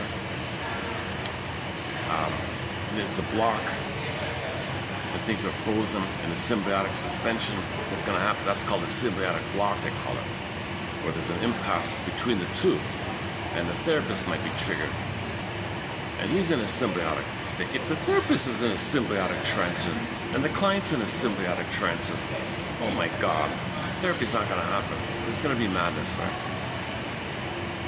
Symbiotic block arises when a client develops a relatedness to a therapist based on undifferentiated symbiotic transference phenomena involving primitive projections and introjections which engulf the observing ego. And when the therapist similarly becomes entangled in a symbiotic counter-transference expectations of the client, the impasse is resolved as the therapist identifies for himself his own symbiotic participation and then translates this for the client into concrete issues of self, object, differentiation, and causality.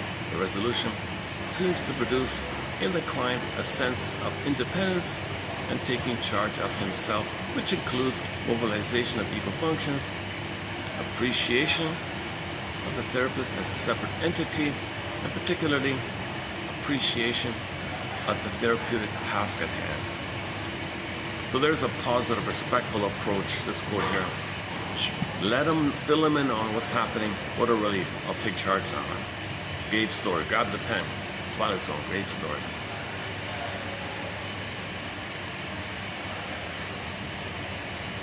Next one here. Establishment of a symbiotic transference is sought in which the client is viewed as a part object, i.e. an extension of the child. Wow. That's when you demand somebody. That's when the bully wants the lackey to always attend to them, do what they want, all that yourself. You're part of me, do what I want. This kind of. So the breast is the self-object for the baby, and the baby expects the breast to provide always. Okay, last one here. The analyst's orientation toward the client can create a symbiotic transference that is not a repetition of the infantile setting. Rather, it represents a rectification of childhood deprivation.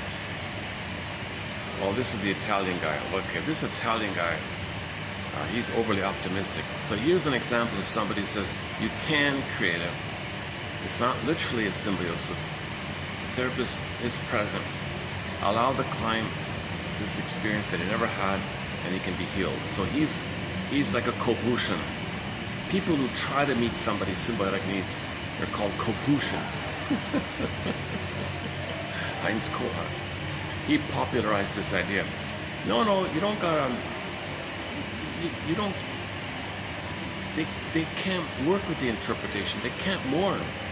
They have an inability to mourn. There's no identity there. First feed them, give them the symbiosis, then they can have the identity. So there's like a step back kind of thing. So Mr. Giovanni, what's his name? Can't see it. We have a few quotes from this guy here. So he's a cohesion.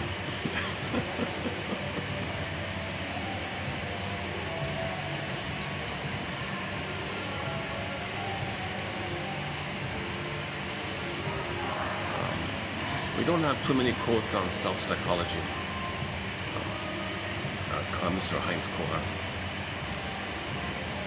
Check out the quotes by Masterson, one of our mentors here, James F. Masterson. He flushes out, spells out the harm and the infantilizing process of what the cohesions are trying to do. And this guy's doing the same thing. So Masterson wouldn't like this quote. An analyst's orientation toward the client can create a symbiotic transference that is not the baby stuff. Don't worry, he says. Rather, it represents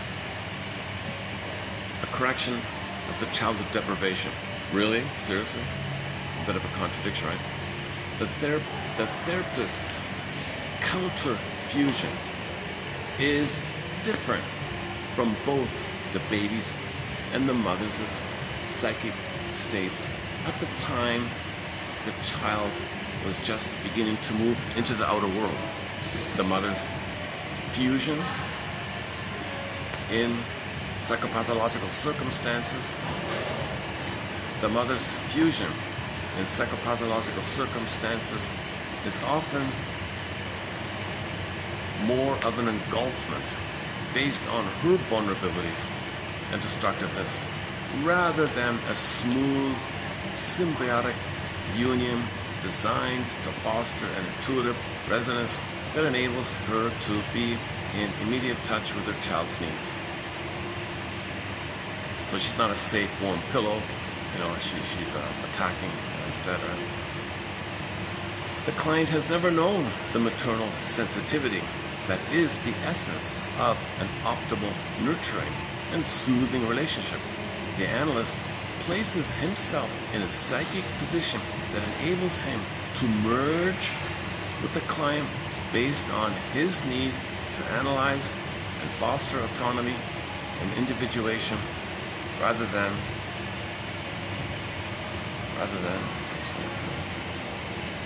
next page here.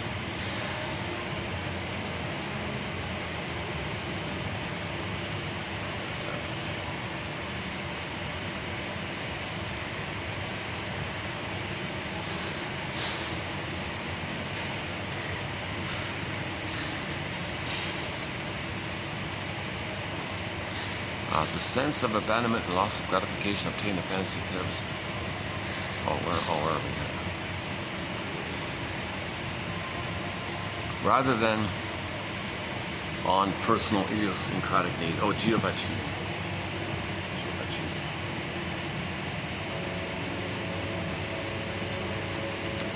Okay, these are just seeds to put them, and later on we'll see what follow-up can come from it. And now it's nice and quiet around here. But look at this, what a funny place. This is such an unpredictable place here. What is it now? 5:50. all of a sudden, it's mostly empty now.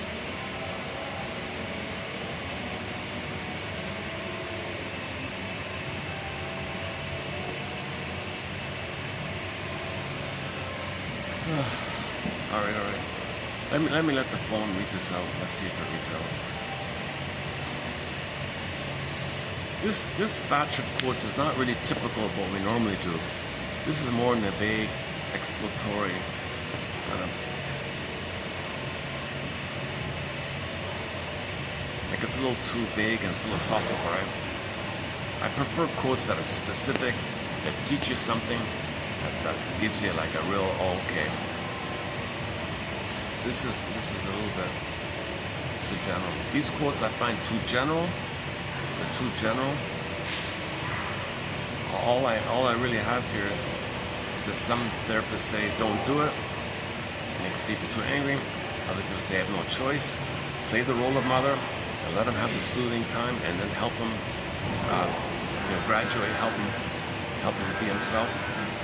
Most people say no, don't do that. Don't step into the role of mother. You cannot literally be a mother emotionally for the person.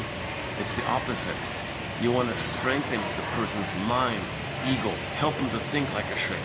So most shrinks say, okay, you're here, you're all emotional, I want to help you to think like a shrink. I'm going to teach you how to think like how I think. I'm going to teach you how to fish. I'm going to explain my interpretations. I want you to think like a shrink. And when you can think like a shrink, then you're free. Then you're off on your own. Then you can do it to yourself. These ones say they're too wounded. You got to back up a sec and give them some oneness and do it a different way. The other people say, no, I don't know how to do that. You can't do that. Some people say you can do it. Mr. Searlas, Harold Searlas, is famous for this topic. Kohut, we mentioned, Lucy Holmes and her community there called the Modern Psychoanalysis.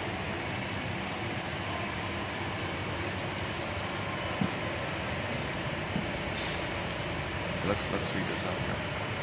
It begins with the symbiotic transference involves. Let's see if it reads out.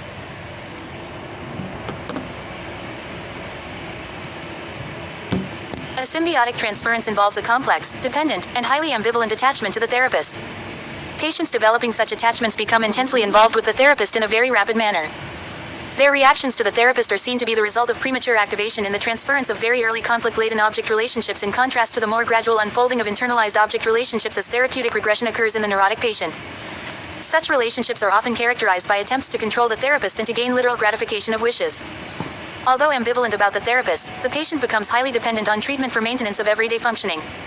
Symbiotic transference reactions are most characteristic in patients who have ineffectively resolved early developmental tasks involving self-regulation of self-esteem, basic trust, separation, and autonomy. G. Bauer and J. Kobas. In the symbiotic transference, the patient experiences an intense transference in which he comes to hope and believe that all possible gratification now comes from the therapist. This intensity may frighten the therapist, causing him to back off from the relationship and thus leaving the patient to feel rejected. The sense of abandonment and the loss of gratification obtained from the fantasy of the therapist as provider is destroyed. B. Furrow referencing A. Stone. In the course of her intense symbiotic transference, the patient experienced the separation from the therapist as an existential threat.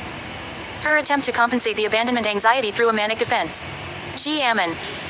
L. H. Silverman agrees that therapists must experience empathy but feels that expressions of empathy must be limited.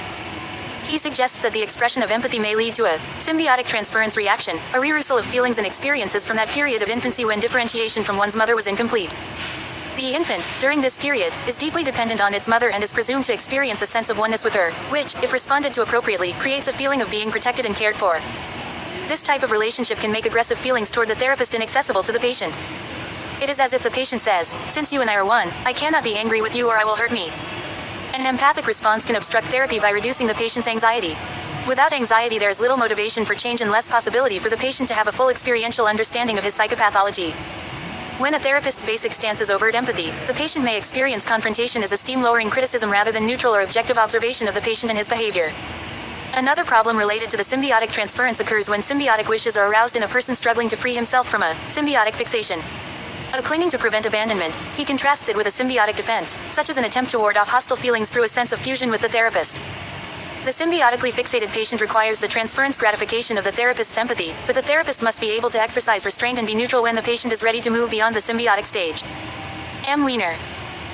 Symbiotic block arises when a patient develops a relatedness to a therapist based on indifferentiated symbiotic transference phenomena involving primitive projections and introjections which engulf the observing ego, and when the therapist similarly becomes entangled in symbiotic countertransference expectations of the patient. The impasse is resolved as the therapist identifies for himself his own symbiotic participation and then translates this for the patient into concrete issues of self-object differentiation and causality. The resolution seems to produce in the patient a sense of independence and taking charge of himself, which includes mobilization of ego functions, appreciation of the therapist as a separate entity, and particularly, appreciation of the therapeutic task at hand. R. Lang. Establishment of a symbiotic transference is sought in which the therapist is viewed as part object, i.e., an extension of the child. P. Bernstein. The analyst's orientation toward the patient can create a symbiotic transference that is not a repetition of the infantile setting. Rather, it represents a rectification of childhood deprivation. The therapist's counterfusion is different from both the infant's and the mother's psychic states at the time the child was just beginning to move into the outer world. The mother's fusion in psychopathological circumstances is often more of an engulfment based on her vulnerabilities and destructiveness rather than a smooth symbiotic union designed to foster an intuitive resonance that enables her to be in immediate touch with her child's needs. The patient has never known the maternal sensitivity that is the essence of an optimal nurturing and soothing relationship. The analyst places himself in a psychic position that enables him to merge with the patient based on his need to analyze and to foster autonomy and individuation rather than on personal idiosyncratic needs. P. Giovacchini. TQ 3274. See, in the violent psychopath area, they can have the hope for the oneness. The sense of oneness is blended in with all the anger. So destructiveness, it's fused in at the same time. The demand for love and the anger and the envy.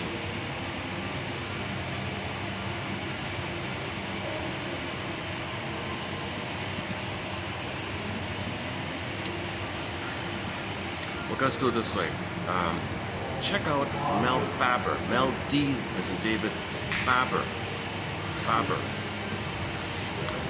Most of his writing is kind of on this topic. Applied to New Age thinking, religious thinking.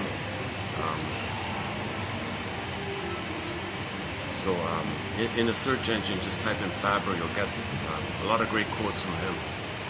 In particular, his books, The Psychological Roots of Religious Belief, Religion, the Infantilizing Process, and New Age Thinking. So when you imagine the breast in the sky, and it knows you, it loves you, it's there for you, it understands you, unconditional acceptance, and you go on and on and on, it's meant to trigger when you had womb bliss, womb utopia. You feel good. Oh, feel good, put money in your basket, come again. And it's infantilizing. You're just triggering that you didn't get the symbiosis. So you feel better, of course, but it can be addictive and dependent. So you keep getting your triggering thing. Okay, so more on the triggering, it's an earth as self-object, the fantasy breast in the sky, or placenta in the sky. So you describe the placenta, what it does. You describe the breast and the good mother, what it does, but don't say it like that. Just code it with some other big ideas. And be poetic and hypnotic and suggestive and appeal. Yes, you're yearning, but it's there. Oh, you need love. Oh, it's there. Someone loves you, and so on. And then it triggers. Whoa! Oh, wow! You felt some of that honeymoon feeling, right? Whoa! I'm a believer. Oh, I'm a believer. Oh, put money in a basket. That's the surface agenda to make you participate in it. The deeper agenda is to infantilize you, keep you infantile. So if you're infantile like that, you don't know what's going on, you're easily fooled, and religion is, from the plunder side, is a tool of the plunder system, a branch of the plunder system. So that's a separate topic. We're not talking about victims of the plunder system.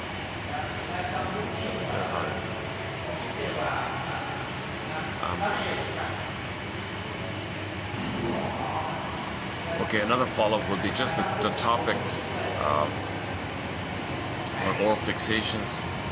Okay,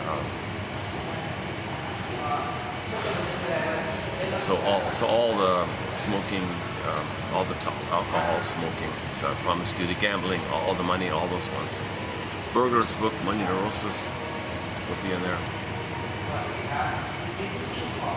Repetition compulsion. A clue to the oral issue is either-or thinking. If somebody has either-or thinking, adversarial thinking, jungle thinking, my greedy or greedy thinking, like the slogan for the pillaging the plunder is oral. You're eating up the planet as fast as we can. He sings Rick Emmett, back to Rick Emmett, his song called Big Lie from his solo album. Okay, we're eating up the planet as fast as we can. So the slogan of the plundering mode we're in is, well, if you're not at the table, you're on the menu. Can you believe it? So we're eating up the planet. It's an oral thing.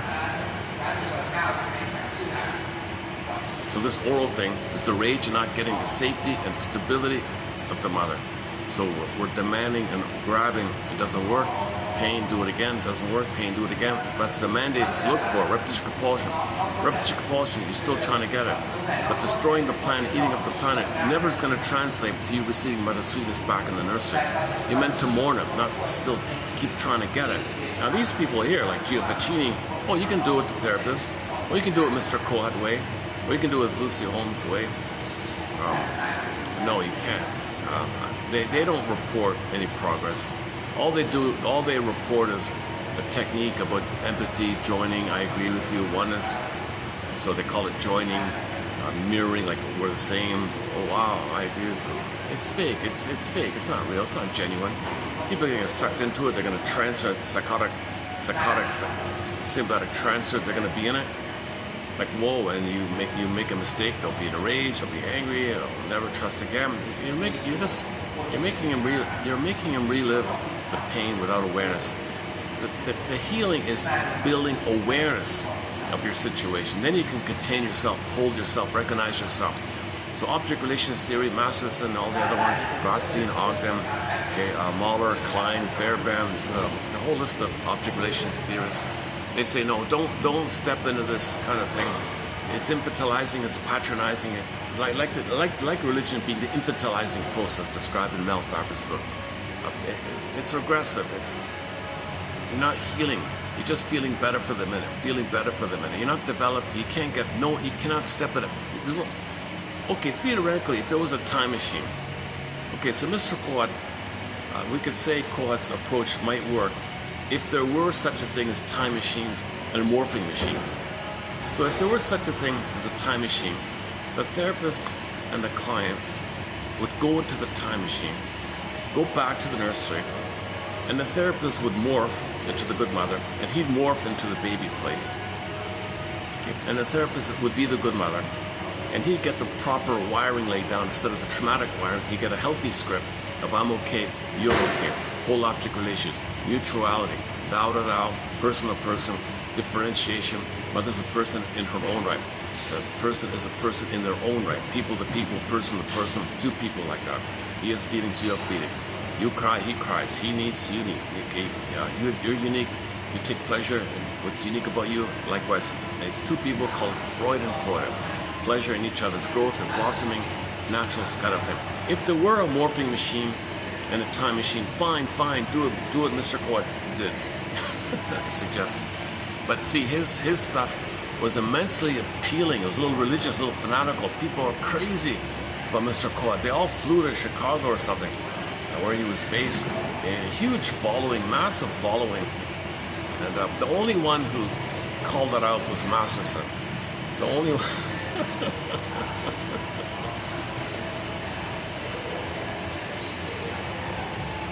I'm sure Rinsley and other people too, not only Masterson.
this. Hang on a second.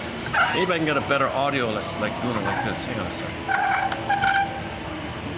Let's try this again. Audio should be a little better this way. Hang on a second.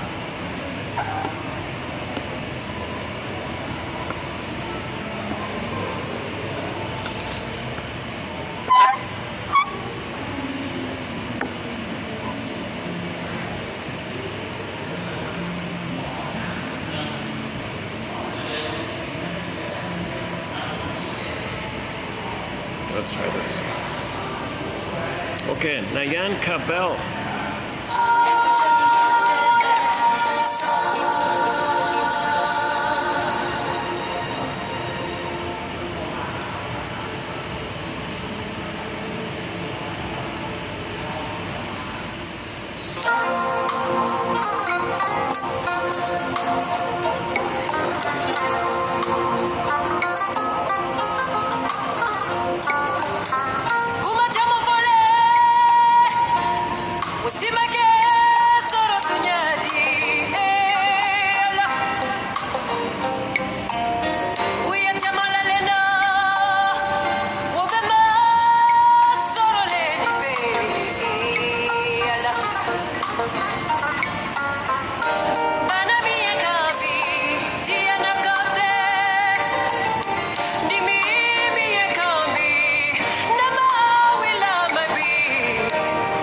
Sukurabi kumajamo kanaso nyesa bana juguni balo binogo dunia bibo ikalama fenyi bolo musodo ye sunguru vaya kella kimana diatemina mbatejigi wolulade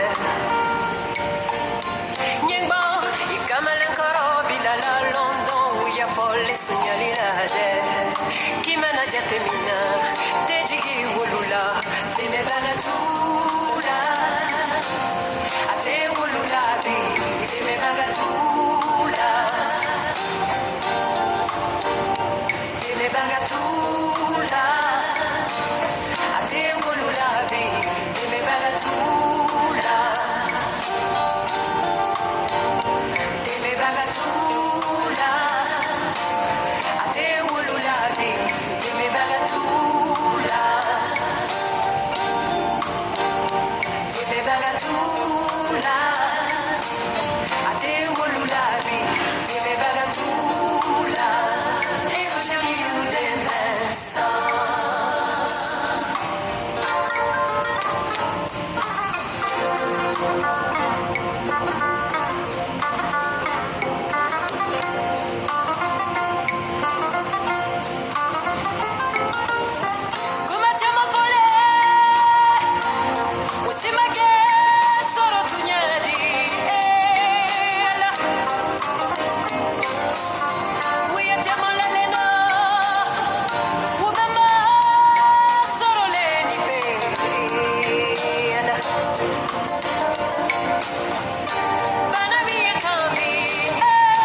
wrap it up here for today.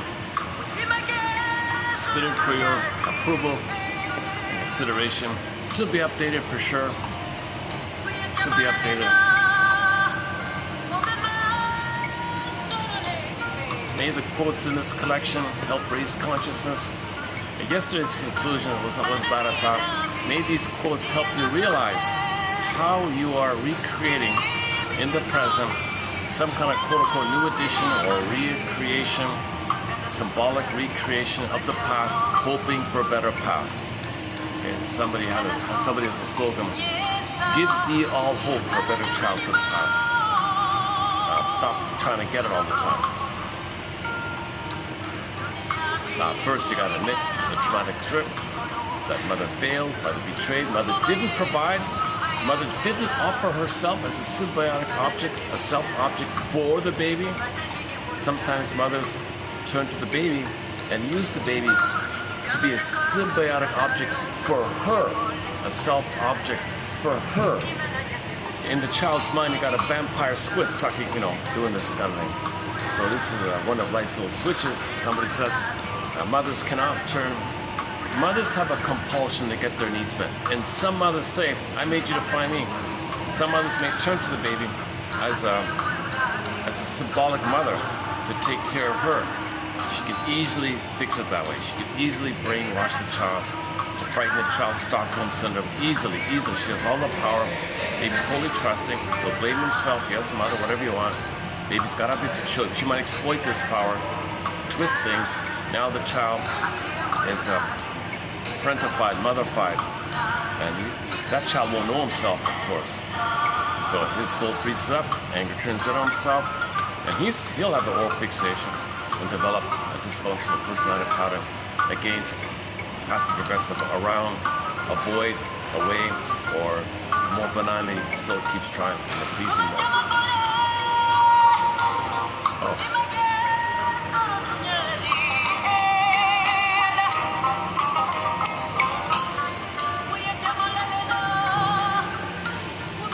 See if I can find some more songs by heart.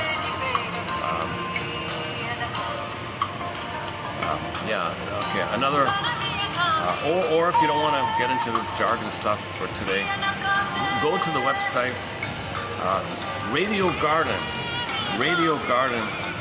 and move your cursor to a country you know nothing about, and listen to the music. Same lyrics, same concerns, same topics, okay, wanting oneness, unrequited love, the pain, can't live with you, can't live without you. I thought you were the one, what happened, did you lie to me? Oh, I'm angry at you. Oh, missing, pining, can't mourn, I miss you, one day we'll be together again. Same issue. Most of these songs are all the same, all around the world, same issue. All babies need symbiosis. All these romantic songs are about this, unmet symbiosis. And the yearning and the pining and the pain I'm going to assume this song is also about a longing for love and waiting for love. Where are you? I miss you. When are you coming back? Are you leaving? You're not leaving me, are you? What? I can't believe it. I deny. Willful denial. Head in the sand. No, you're coming back. I cannot admit it. Recently we talked about a song to end here. All right, let's hit the stop button here.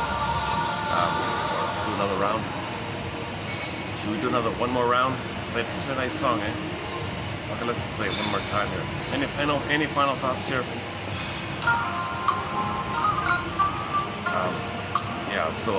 Rick Sanders, one of our musical voices, has a song called Lovesick. I'm lovesick. I didn't want to do this again. I'm triggered. That happened again. Another lonely castaway on a ship that didn't want to be put out to sea. I can't see any stars tonight. I'm at the mercy of an unknown destiny. Oh my God. So he's falling in love again. He's losing himself again. Didn't want this to happen again. He never healed it. It happened again. Being triggered. Somebody reminded him. He felt he's lovesick again. Okay, damn McCafferty. Madness. Love leads to madness. Hurts. Love hurts. Love. He means transfers. Love hurts. Opposite. Transfers. Love hurts. Back to Sanders, mistreating heart. Yeah, I thought you were the one mistreating heart. Or triumph, lay it on the line. What's going on here? Are we going to be fused? Are we going to be one? You seem ambivalent. What is it? I want to be one with you. Don't you want to be one with me? Come on, lay it on the line. So you thought they're the one.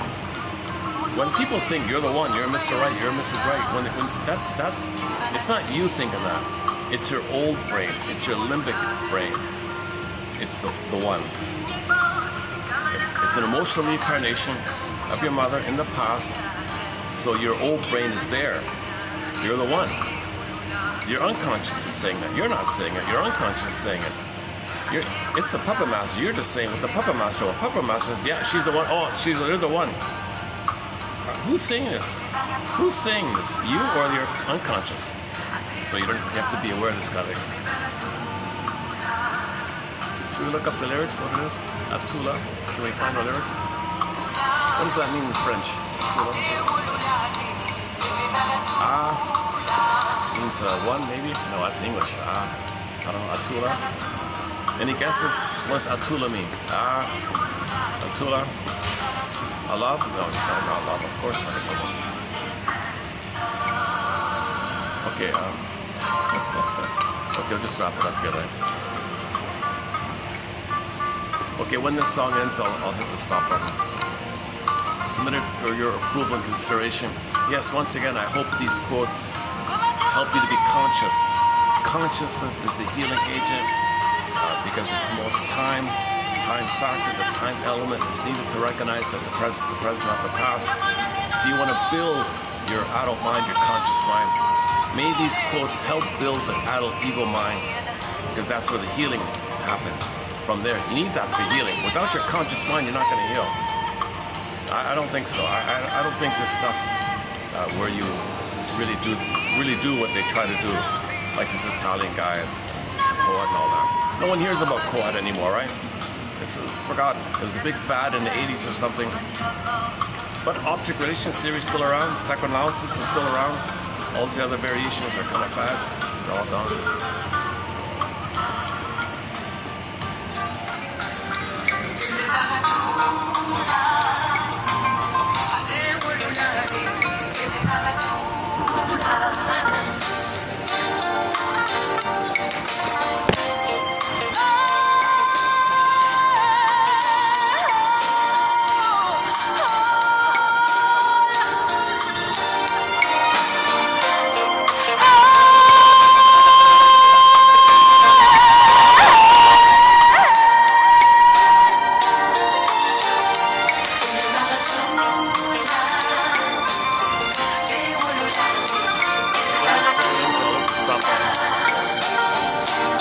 These flowers are real, yeah. These red flowers are real.